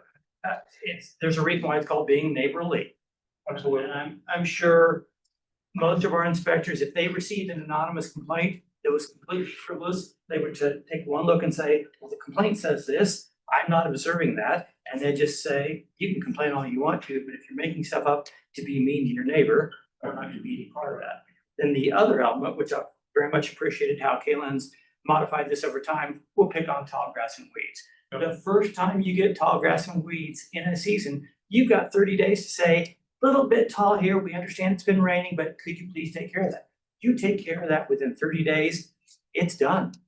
You never see them again. Right. Problem solved. Right. If you don't take care of it within 30 days, they'll come in and they'll bait it, but they'll not put you on the list for the rest of the year. The next time you don't get those weeds cut and they get to 2 feet long, you're not getting a month this time, now you're getting a week. So it's called, we were extra patient with you to start with, and now we're a little less patient with you because you decided to take too long. I believe that graduated approach is. Absolutely, those are the standard operating procedures that ultimately where the rubber hits the road. The codes and the ordinances don't respond to that, but that's where our standard operating procedures will. Yes. So what happens to the folks that, the homeowners who, well, the renters, that have people who dump behind their fence? This has happened to me, it's happened to people I know. They dump behind the fence, I have a lady who they set tires on fire, I told you about that. And I just, and that's your responsibility to keep, I mean, you have a fence, but then in the back of your house, there's an alley. And you're responsible for the tall weeds and the mattresses and whatever it is that they choose to dump. Right. So that's, to me, that's kind of an unfair situation to be in, as a Yeah. homeowner, and then the renter has to deal with that too, but it happens all the time. Illegal dumping is hard anyway, and again, property maintenance code doesn't address illegal dumping, right? Those are usually handled by other codes and ordinances. We strongly encourage folks to be vigilant, right? That if you see something, say something, right? You can't see it has to. We'll prosecute. You can't see over an 8-foot fence. We'll do what we can to prosecute illegal dumping, right? We're trying to do a better job. We started doing a little bit last year. We've been working with our GIS department, right, to try to map and try to see like heat mapping around where we're seeing illegal dumping, and we're trying to be tactical in, okay, we're seeing a lot of illegal dumping in this area. How can we engage police? How can we engage technology, cameras or otherwise, to try and respond better to some of that stuff, right? Where we know that there's ongoing illegal dump. You're right, though, illegal dumping is hard. At the end of the day, a property owner is responsible to clean up their property. If it is illegal dumping, and it's really unfortunate, right? The city just doesn't have a mechanism in which to identify and know whether or not that was legally or illegally dumped on the property. If a complaint is lodged, unfortunately, we have to work with the property owner to try to figure out how to abate that illegal dumping. Right? So it's a challenge.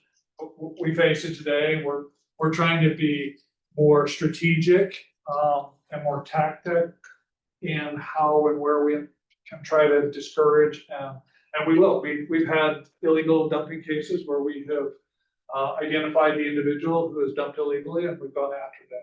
So yeah, it's hard, but be vigilant and let us know. See something, say something.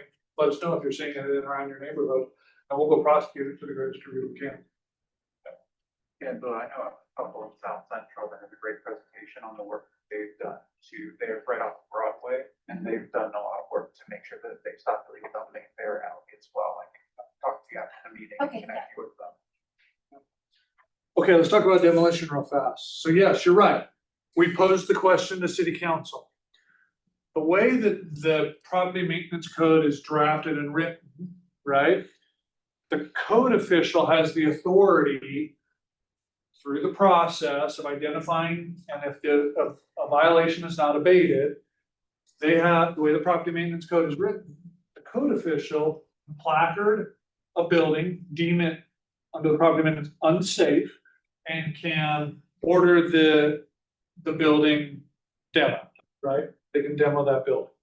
The reason why in the property maintenance code, it's left up to the code official, because the code official is the authority, right? The code official is the knowledge and the understanding and the expertise to identify, yes, that building is unsafe. I'm a building official, right? I know the codes, the building codes. I can deem that building unsafe, and that building needs to be condemned and destroyed, right? For expediency as well, to avoid things like liability, right? Because the minute they placard the house, if somebody goes in there and the building collapses on somebody and kills somebody, right? There's, especially around unsafe structures, you want to try to be as expedient as possible to secure the property and to remove the violation as quickly as possible. Now, with that being said, what we posed to city council is, hey, we understand that historically demolitions have gone to city council, and we're okay with that. It's just that, what does city council want us to do? Do you want us to continue to bring demolitions to city council before they're demoed? Or do you want to leave the property maintenance code as it's written? City council already kind of advised us to say, no, we think at the end of the day, it really probably should come back to the city council. We said, okay, that's fine. We just need to know how to amend the when we draft the ordinances, we need to know how to amend it. And if the city council wants those to come to city council, that's fine, we're okay with it. We just need to know that that is an amendment we need to bring back to city council. The last bullet point, we have seen some other communities, in order to kind of do a checks and balance, right? Rather than taking it to city council, they take it to the Board of Appeals. right? Because the Building Board of Appeals is a body that is made up of other individuals who are experts of their trades, right? Electricians and contractors and plumbers, right? Who can better identify, yes, that's unsafe, that needs to be demoed, right? So some communities, rather than sending it to city council, have sent it to the Building Board of Appeals. So my concern. Yep. I'm kind of on track with you, not totally. It's all right. Okay. We'll get there. I think you're gonna bend my way.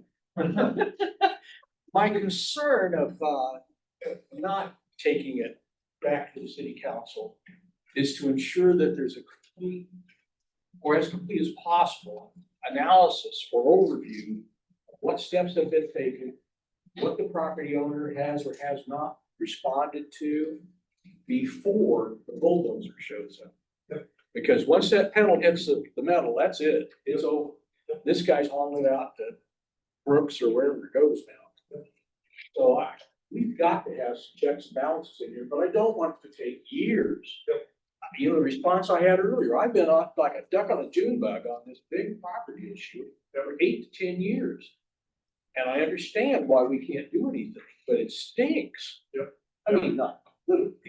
Yeah, so, and I'll tell you again, I wholeheartedly support whatever city council decides, if we're gonna take, I'm fine with that. Let me tell you another case situation, right? It does go to city council. And city council says, no, let's not demo it. Let's give them another year to try and go figure it out, right? And in the meantime, somebody goes into the building collapses, now somebody's died. I'm not saying that there's liability, but somebody might argue that the city is liable because they granted that extension against the expert advice of the code official. That's why some communities, and again, I'm indifferent one way or the other, but that's why some communities have given the authority to the code official or given the authority to the Board of Appeals, because it takes that political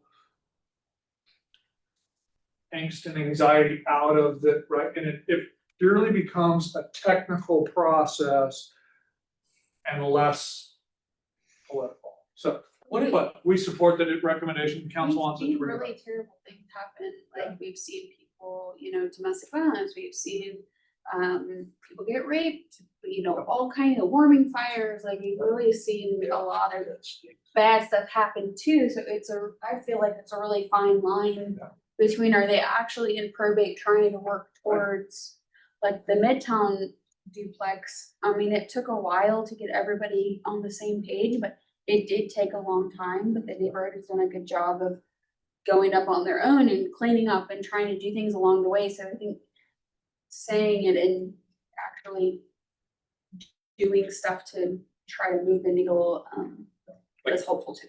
I think we kind of have two aims that feel opposite. One is I think it should be really hard to tear somebody's house down. Yeah. And I think Same. it should be a lot quicker than what we're doing to get nuisance properties dealt with. So it's gonna be hard. It is. So let me just throw something out there for you to consider, maybe for the city council to consider. City council's got a lot more important things to work at case by case analysis. It'll kill you. Because once this thing hits the rubber, there's gonna be, and I can guarantee you, I'm gonna be one of the first on your list. I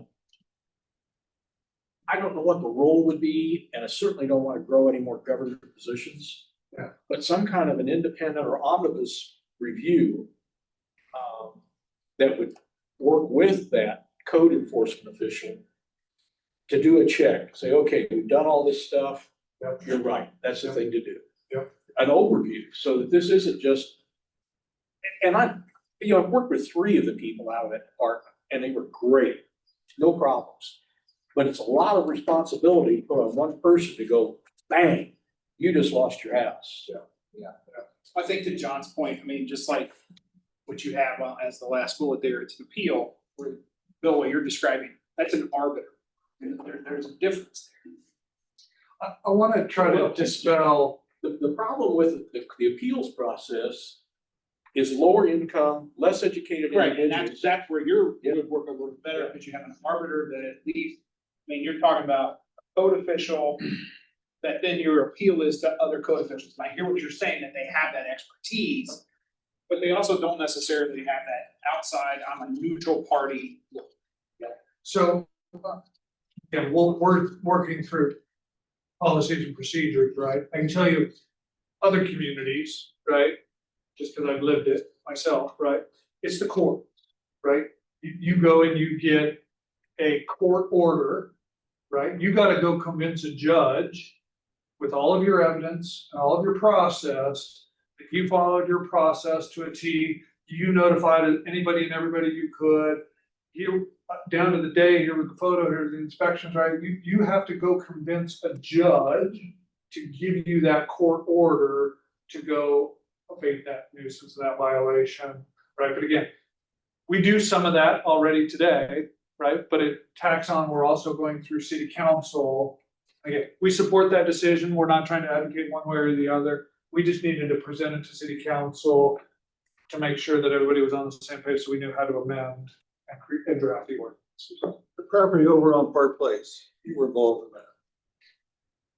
I was lucky enough to get involved. I like to tell people I had 1 year real estate experience 30 times. I'm not bragging about how much I know. But we did a title search. One of the realtors did a title search, and it looked like an impossible situation. I cannot imagine a code enforcement person dealing with this thing and knowing how to go about solving some of those title problems. But I had a session, hour and a half with people who wanted to obtain title of the property. They had a passion basically for saving it and did it in a fairly reasonable amount of time. Yep. I go to the Board of Code Standards and Appeals. Yep. Highly trained, you got architects, you got contractors, you got the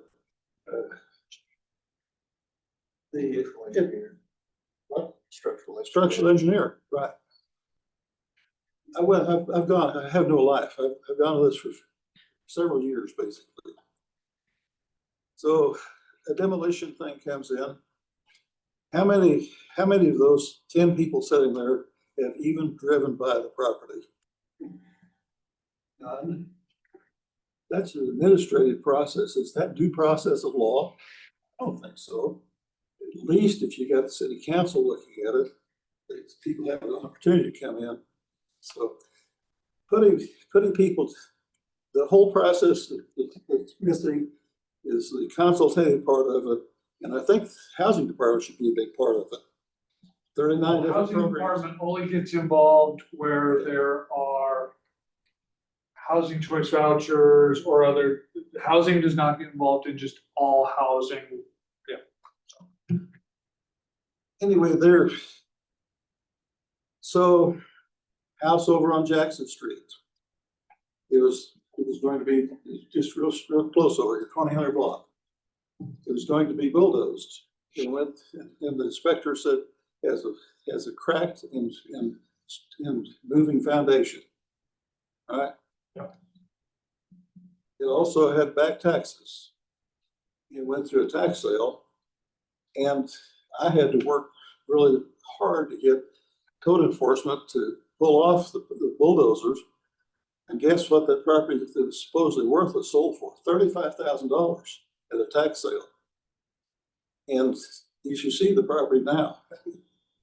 We've saved a property that we say we have no affordable entry-level houses that are paying tax. That vacant lot wouldn't be paying taxes, but that house pays taxes now.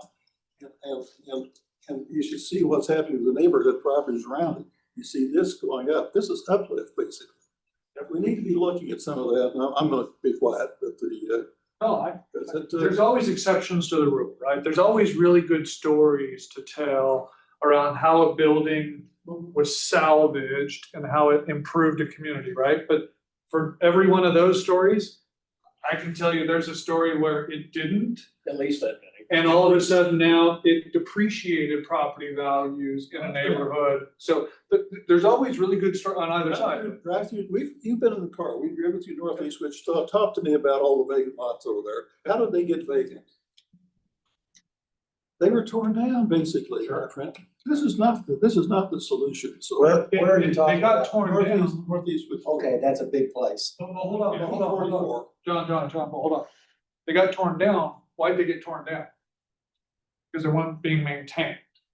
That's why they got torn down. If you had a property owner and a tenant, because it takes both, right?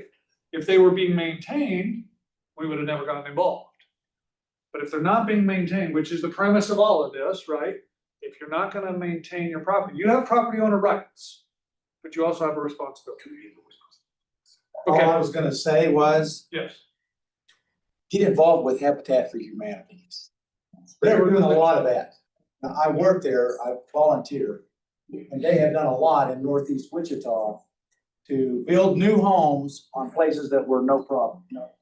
They had torn them down. So there's some good things going on. Okay, so real fast, I know that was chapter 1. Okay, no. Okay, now listen.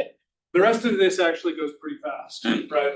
So the rest of this actually goes pretty fast. I'm gonna run through this super fast. But Ron, there might be one or two little sidebar conversation when they had, but the rest of this actually goes pretty fast. Okay, so chapter 2, we're gonna adopt the International Property Maintenance Code definitions.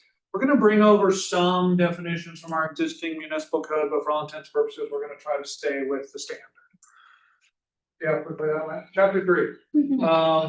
There are some general requirements. 303, we're gonna amend to comply with other municipal code sections. 304.3, we're gonna make an amendment. There's actually kind of this is how granular some of this stuff gets, right? Under the property maintenance code, it says you have to have address identification where numbers are at least 4 inches in height, right? We have a municipal code on the books right now that says you only have to have 3 inches. So we're gonna amend it down to the 3 inches to stay consistent with our, so people don't have to go out and readdress all of their own property, right? Insect screens, we're gonna amend it to require it from April 1 to 11/30 to be consistent with the geographical, seasonal types of things around insect screens. Handrails and guardrails, we're gonna amend 307 to be consistent with some of our other codes and ordinances that we already have on the books. Chapter 4, light ventilation mountain, we're gonna make an amendment to 403.2, bathrooms and toilet rooms. And again, you're also seeing a lot of other chapter 3 and a lot of other we're not gonna amend, right? So this is how few amendments we're really gonna try and focus on in the property maintenance. Chapter 5, grease interceptors and food service establishments. Again, it's not just residential, it's applicable to commercial as well, compliant with other municipal code sections. Storm drainage, properties must comply with other municipal code sections around drainage. Chapter 6. Okay, I'm gonna take a pause. This is one of the ones we're gonna have to deviate just a little bit, just to make sure that everybody's on the same page, okay? So in chapter 6, under the mechanical and electrical code, every building has to have a heating component to it, okay? So depending on where you're at geographically, right? The heating requirements in Michigan are gonna be different than the heating requirements in Florida, right? So that's why we're gonna have to amend it so that in areas where the average monthly temperature is above 30 degrees Fahrenheit, a minimum temperature of 65 degrees shall be maintained. Must have a heat supply, and it goes on to some other occupiable works, but I'm gonna focus a little bit on 602.3, the heat supply. Every building has to have a heat supply. One of the questions that came up with city council, and it often comes up, right, is, okay, well, what about a cooling supply, right? Shouldn't every building have a cooling supply? Well, no, right? The property maintenance code doesn't address the fact that every building has to have a cooling supply, so let me tell you why. The property maintenance code is applicable to every building, There are buildings that were built in the early 1900s before cooling technology ever existed, right? I might have a wood burning stove or a fireplace and satisfy the requirement for a heat supply, right?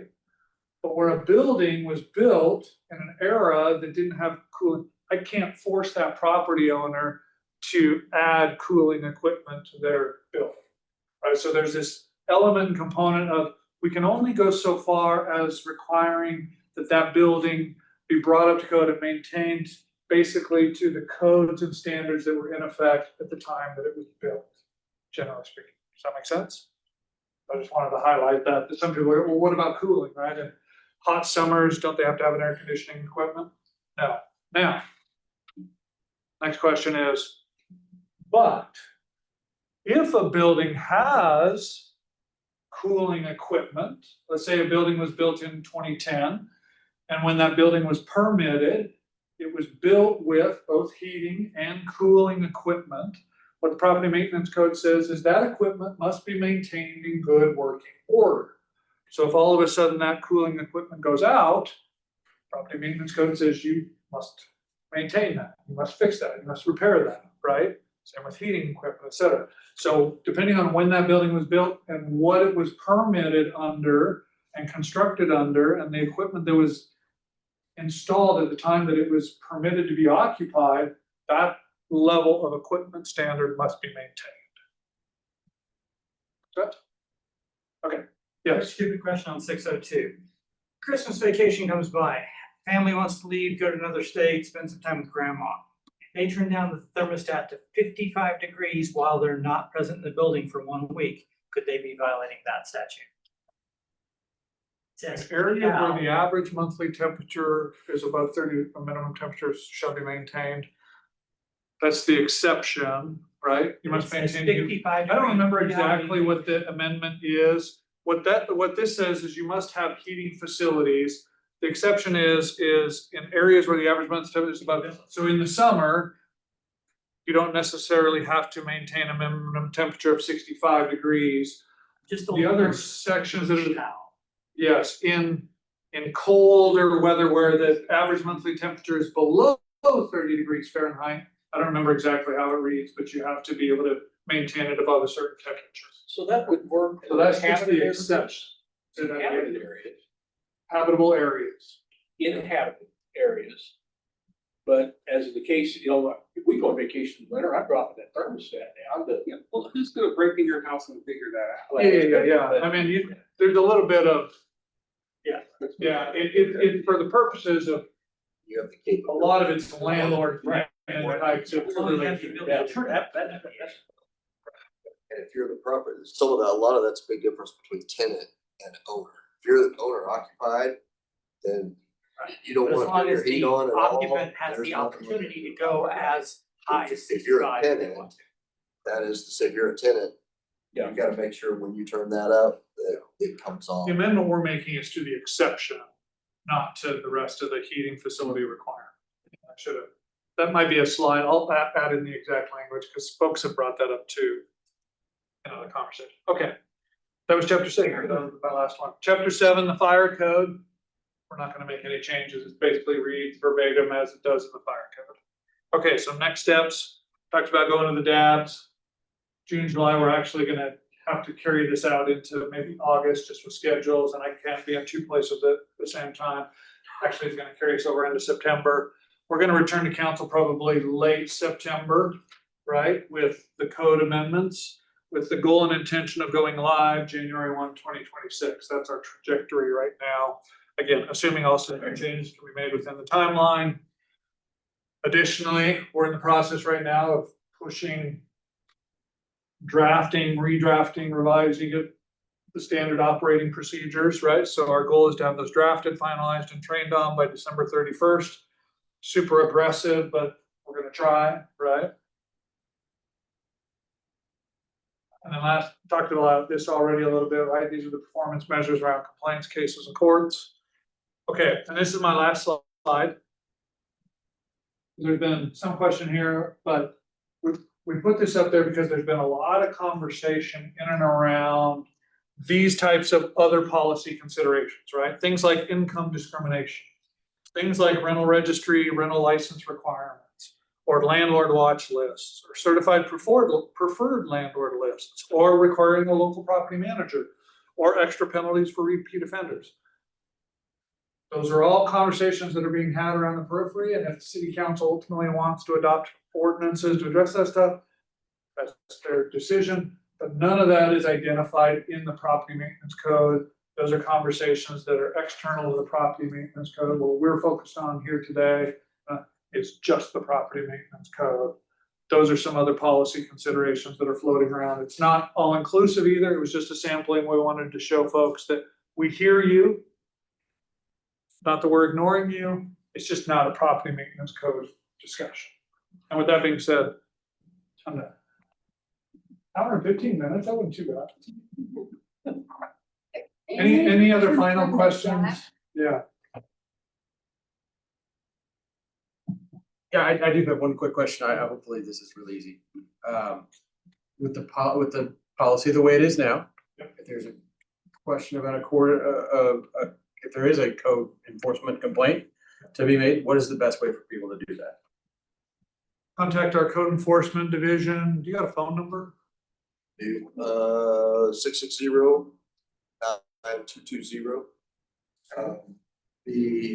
The best way I would say to do that is through the portal. So to kind of some of the comments about the trickiness in reporting, one thing that sucks is generally you're gonna go to Access Wichita. I'm actually on the county system, so Access Wichita kicks you to me. Our new system is designed, granted it's gonna be next year before we have it in place, but not fully in place, but it's designed to integrate that much better. So if you go directly to the MABCD page, report an issue, you go to the portal. The reason I say that is if you fill everything in there, you then can go track that complaint. If you put it anonymously, you will have less ability to do that than if you go ahead and list your name. But you can go back then and see status. Won't give you a lot of detail. We don't give much detail on what is happening with someone else's property, but it will let you know if it's pending recheck, if it's UCC issued, pending court, those kind of things. So You make if you initiate a complaint through the portal, can you also call the phone number and offer some additional, I mean, sometimes the online system can be a little onerous. You can follow up with it. Okay. The other thing you can do is request the inspector call you in the portal, which they love that because then they can find out. Sometimes, because I get it, right? And especially if you're doing it for the first time, we don't see it as much because we use it every day. But we'll get things like people will list the address, the inspector rolls by and says, well, I don't see anything. They may be talking about the alley behind the house. And the way it's listed, it's hard for us to pick that up in the complaint. So if you list those details, and then especially if you request a call, request information, they'll be happy to do that. And then they'll know that exactly what they're looking at. To include sometimes it's getting into the weeds, but part of what Troy's talking about, when you start with the code and then you get the policies that follow it. One big challenge we have right now is our current legal access. So what we're allowed to do and not to do if we don't have clear legal access. If you report and you have us contact you, if it's something we can only see from your yard, you've automatically now got that discussion and that in. Because as it stands now, my legal reps won't let me directly ask you, hey, can I come in your backyard and look at that violation? If you offer that up, now I can have that conversation. If you've already offered that up, if you said contact me, you've kind of already offered that up when you made the complaint. Gives us a lot more ability to find out exactly what's going on. Thank you. Small one. When this is updated, will that also then lead to an updating of the landlord and tenant handbook as well with the enforcement or the path? So the landlord tenant handbook, I'll have to go back and double check. Doesn't really talk about property maintenance and those kind of things. It's more of, hey, landlords, here's your rights under federal, state, and local laws. Hey, tenants, here's your rights under federal, state, and local law. Just kind of your rights and responsibilities. Hey, tenant, be a responsible tenant. Make sure that you maintain your property, clean your property, and take the trash out. And those kind of. Hey, landlords, no, you have to provide heating and those kind of things, and you've got to provide. That's generally what the land. But I'll go back and I'll revisit that just to make sure there's not a reference to other code sections that now need to be properly I can't help but wonder, so I guess backing it up. Where would I, if I say I sign a lease at Twin Lakes tomorrow? Yeah. Where would I find this handbook then? So our handbook, if you just web search Wichita landlord tenant handbook, it's available on the website in a digital format, as well as we have printed publications that we can provide folks. We don't mandate or require that landlords provide one, right? We went through this educational campaign about 2 years ago. We tried to kind of hit it hot and heavy. We tried to get out there and kind of go, hey, everybody here, and we tried to get that out there. Eventually, the kind of momentum just kind of waned, and that's okay, right? So there was a big push about 2 years ago. But we do have the resources still available. It's on the city's website if you just Google search Wichita landlord tenant handbook. I mean, I can't help but wonder if requiring, like having that property or in some of the enforcement and tenants' rights across what their landlord requires to do. Would lead that to like an enforcement that would eventually lead to taper off when I as a tenant say, and this goes to maybe lack of civic education, if folks don't necessarily know that there's a resource for this, say I have black mold in my bathtub. There was a conversation at the time with the governing body about whether, and some cities have done it. Yeah. Our city elected not to do it, and that's fine. At this moment in time, they kind of leaned on property owner rights. Some cities have gone so far as to say, you shall provide your tenant a copy of a landlord tenant handbook as part of your leasing. And again, there's no real oversight other than if the tenant goes, well, I was never provided a copy, right? And the landlord could be in violation of city code and ordinances. Some cities have gone that far. Again, there was conversation about that 2 years ago, but the city elected not to kind of require that as part of a lease agreement. Right. And I suspect that a lot of the landlords that would fall afoul of this would are also not the ones that are likely to be giving out, here's your rights as my. Right. But I do wonder if that would also be an issue, even though that's a separate policy issue and why I was kind of asking in the first place, here we are anyway. So we tried to be forthcoming as much as possible. The media picked up on some of this stuff to try to spread the word, but without sort of mandating or requiring it, it's just kind of word of mouth. Thank you all so much. I appreciate it. Thank you. Okay. Okay. You guys want to stay with us? Okay. Moving on to the shoot. Use 2025-0073. And thank you, for the record, Brad Etherly with MAPD. We are gonna discuss con 2025-00073. In this case, the applicant is requesting a conditional use to allow vehicle and equipment sales outdoor on property zoned LC. It's a 0.28 acre property and is located at 2666 North Camden Avenue. It's currently developed with a vacant building that was previously used for car wash. Vehicle and equipment sales are subject to supplementary use regulations, so if approved, the applicant would need to comply with these regulations. Just to kind of summarize, the property must be located on a major street, must be lit and screened properly, it must be paved and must comply with noise regulations, and may not provide outside repair work, prohibits various signs and prohibits elevated platforms. The applicant does intend to utilize the existing building as the office, and then there are 11 parking spaces, including 2 accessible ones directly south of the building. The site does meet the minimum parking requirements for those 11 parking spaces. And then the applicant does intend to use pipe railings around the perimeter of the property as a barrier. Also, the applicant is required to install landscaping screening where abutting residential zoning on the east and south sides. And the site already does feature a 6-foot wooden fence and meets those screening requirements. The character of the neighborhood, if we can scroll down to the zoning map.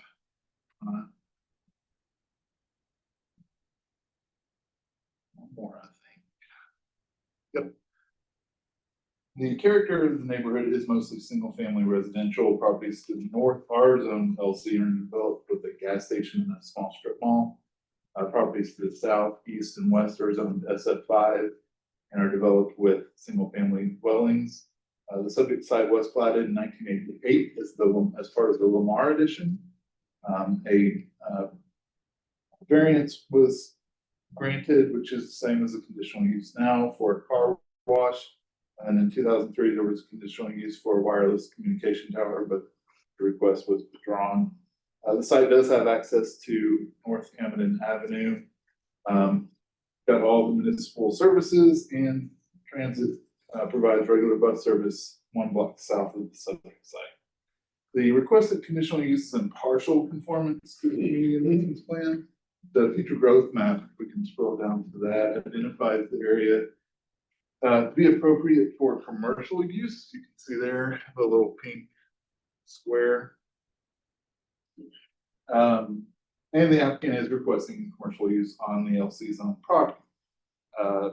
The general land use compatibility guidelines state that higher intensity development should be discouraged from locating in areas where lower intensity development, particularly established low density residential areas are.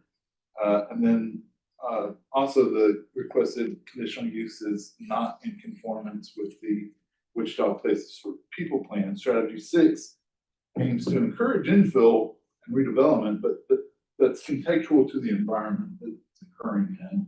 And we believe that the anticipated redevelopment in conjunction with residential dwellings and gas stations nearby may encourage a predominantly automobile-oriented intersection and may not encourage balance of transportation modes. So we can go through the site pics real quick. This is looking south towards the site. I'll kind of get out of the way. Looking south away from the site, looking west away from the site, looking north away from the site. And then looking west into the site, looking east into the site, looking east away from the site, and looking north towards the site. I don't know if there's any more note. So based off of all this, staff does recommend conditional use be denied. If, however, the DAB wishes to recommend approval, staff does recommend adopting the alternative findings and approved with the conditions that are listed in the staff report on page 4. And so I can also tell you that at the MAPC meeting on June 26th, the Planning Commission did recommend approval. So with that, I can stand for any questions, and I don't know if the applicant is with us online. I think he's from Massachusetts. So I don't know if he's here or not, but. Do we know if they're gonna tear down the building and make a car lot, make a remodel it? or- No, they're gonna use the building as an office space. But what about like the bays for the car washes and stuff? They're already enclosed. Oh, they are. Yeah. So, couple things.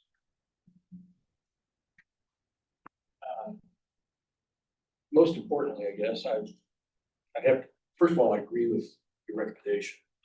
I think it's unfortunate that the owners are not able to contain the vandalism that I think caused the car wash to go under. It wasn't financially feasible to keep it there. However, my concern with approving this is that, we got a stipulation in there, and I underlined it, have to get back to the page. There's be no outside vehicle repair and no outside storage of equipment. I would advise you that there's been an update to the facility since these photos were taken.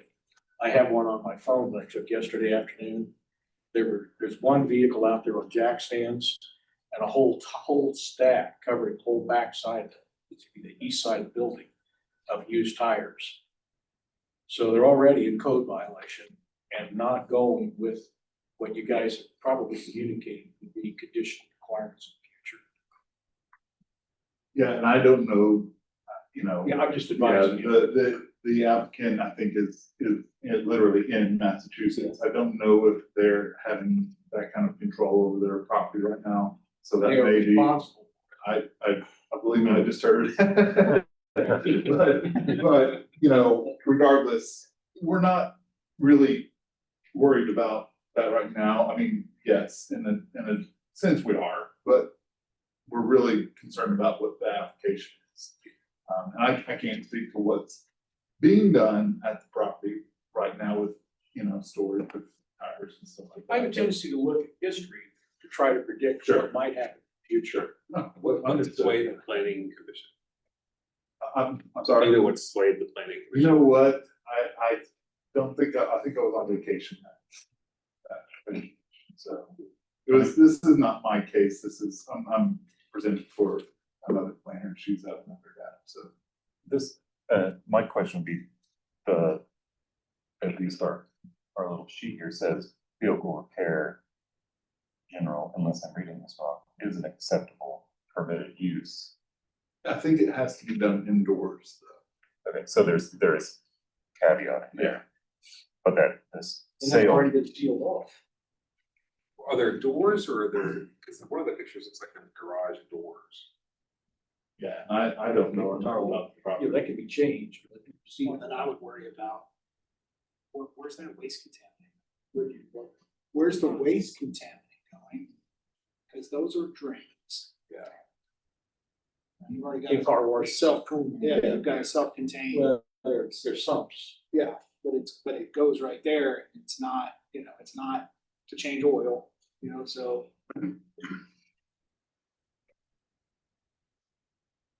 There been any comment? No protest. Just know we approved the car lot farther up and then. And it was a lot of discussion and debate amongst us. And he came and he represented and he showed us his plan. And he, honestly made the neighborhood some promises. No, the sales, Northampton, Oh. yeah. That made, cause we denied it first and brought it back and that made a lot of difference. So someone just shows this, doesn't show up, it's already a mess. Okay. So that's pretty clear. I realize it's not particularly relevant to this, but the other thing that causes me to have really second thoughts about these car lots is, and I appreciate I don't wanna mess his name up again, Jeremiah. Yeah, really had his heart set on doing and committed to do, but it has not panned out. It has It's no not, longer a car lot, it's probably a violation now because somebody's storing trucks and RVs back behind it. but the front, the Emmett inside of It looks good. is always clean. Yeah, it looks good. And if you're already saying, hey, look, you got R on blocks and. Stacks of used tires. So I recommend supporting staff recommendation to deny. That's second. Sorry. Recommend it to. Okay, so we have a motion to deny, is there a second? Second. Okay, second, Ms. Washburn, all in favor of the denial? Any opposed? That's 8. Nobody online or anything. All right. Okay, moving on to the next one is zoning 2025. We're committed to conditional use. 2025-008. Yes, once again, for the record, Brad Otherly, MAPD. This is for case zone 25-00028 and con 2025-00080. For this case, the applicant has 2 requests, a zone change from SF5 to TF3 and a conditional use to allow multifamily development within that proposed use. The property is 0.67 acres in size and is located at 1202 North Gal Avenue. The site is currently vacant after demolition of a single-family dwelling on the site. The applicant is requesting the conditional use to allow 2 duplexes, so 4 total units on the site. And TF3 zoning multifamily density is allowed through the conditional use, as long as it doesn't exceed 14.5 dwelling units per acre. And so this would sit under that maximum amount. The applicant does intend to build 1 duplex facing North Gow and 1 facing West 11th Street. And the applicant shall adhere to all required setbacks in the TF3 zone. The site will need to comply with landscaping standards of the Wichita Landscape Code. It will also need to provide a landscape street guard along North Gal Avenue and West 11th Street. If a parking lot is constructed, a landscape buffer is required along all property lines due to abutting residential zoning. A 6 to 8 foot solid screening fence will need to be maintained along all property lines as well.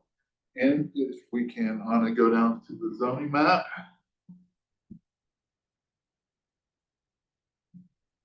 There. Yep, thank you. The character of the neighborhood is low density residential. Properties to the north, south, east, and west are all zoned SR5 with single family dwellings. And you can see that there are a couple of TF3 zones in the yellow that do allow duplexes. This was platted as part of the Gal Acres Edition in 1928, and there are no other zoning cases associated with the property. It does have access to North Gal Avenue and West 11th Street, and it is served by municipal services. Wichita Transit does stop a quarter-mile northeast of the site at West 13th and North Sheridan. As far as plans and policies, the zone change and the conditional use are in conformance with the community investments plan.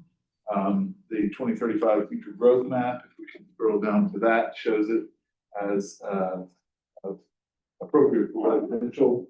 Or the residential is defined as reflects the full diversity of residential development densities and types typically found in a large urban municipality. So duplexes are an appropriate housing type for this area.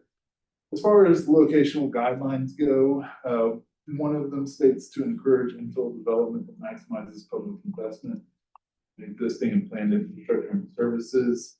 The plan also states that accessory dwelling units, duplexes, small scale multifamily developments can be appropriate in existing residential areas. If appropriate site designs limit adverse impacts on surrounding residential uses. And we feel that the screening will, the screening and landscape will help with that.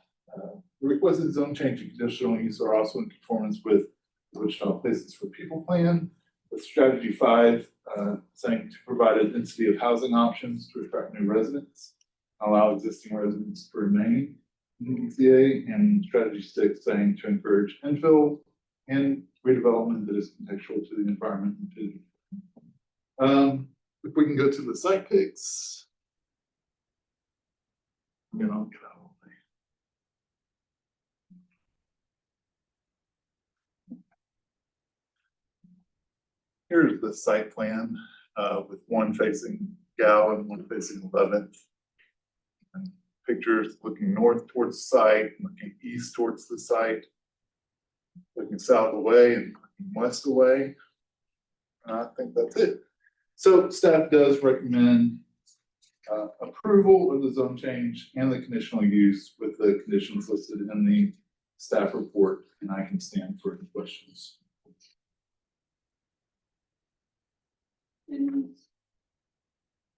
It's been a planning. So this goes, yes, this went to planning last Thursday. It was recommended for approval as well. This is I don't know how many of you guys have visited the site. I drove by it today, or yesterday, I guess. And it's, it seemed like it'd be a good fit for the neighborhood. And in addition, this is a larger lot than what we've typically seen in here that the people have been trying to shove 3 or 4 duplexes into.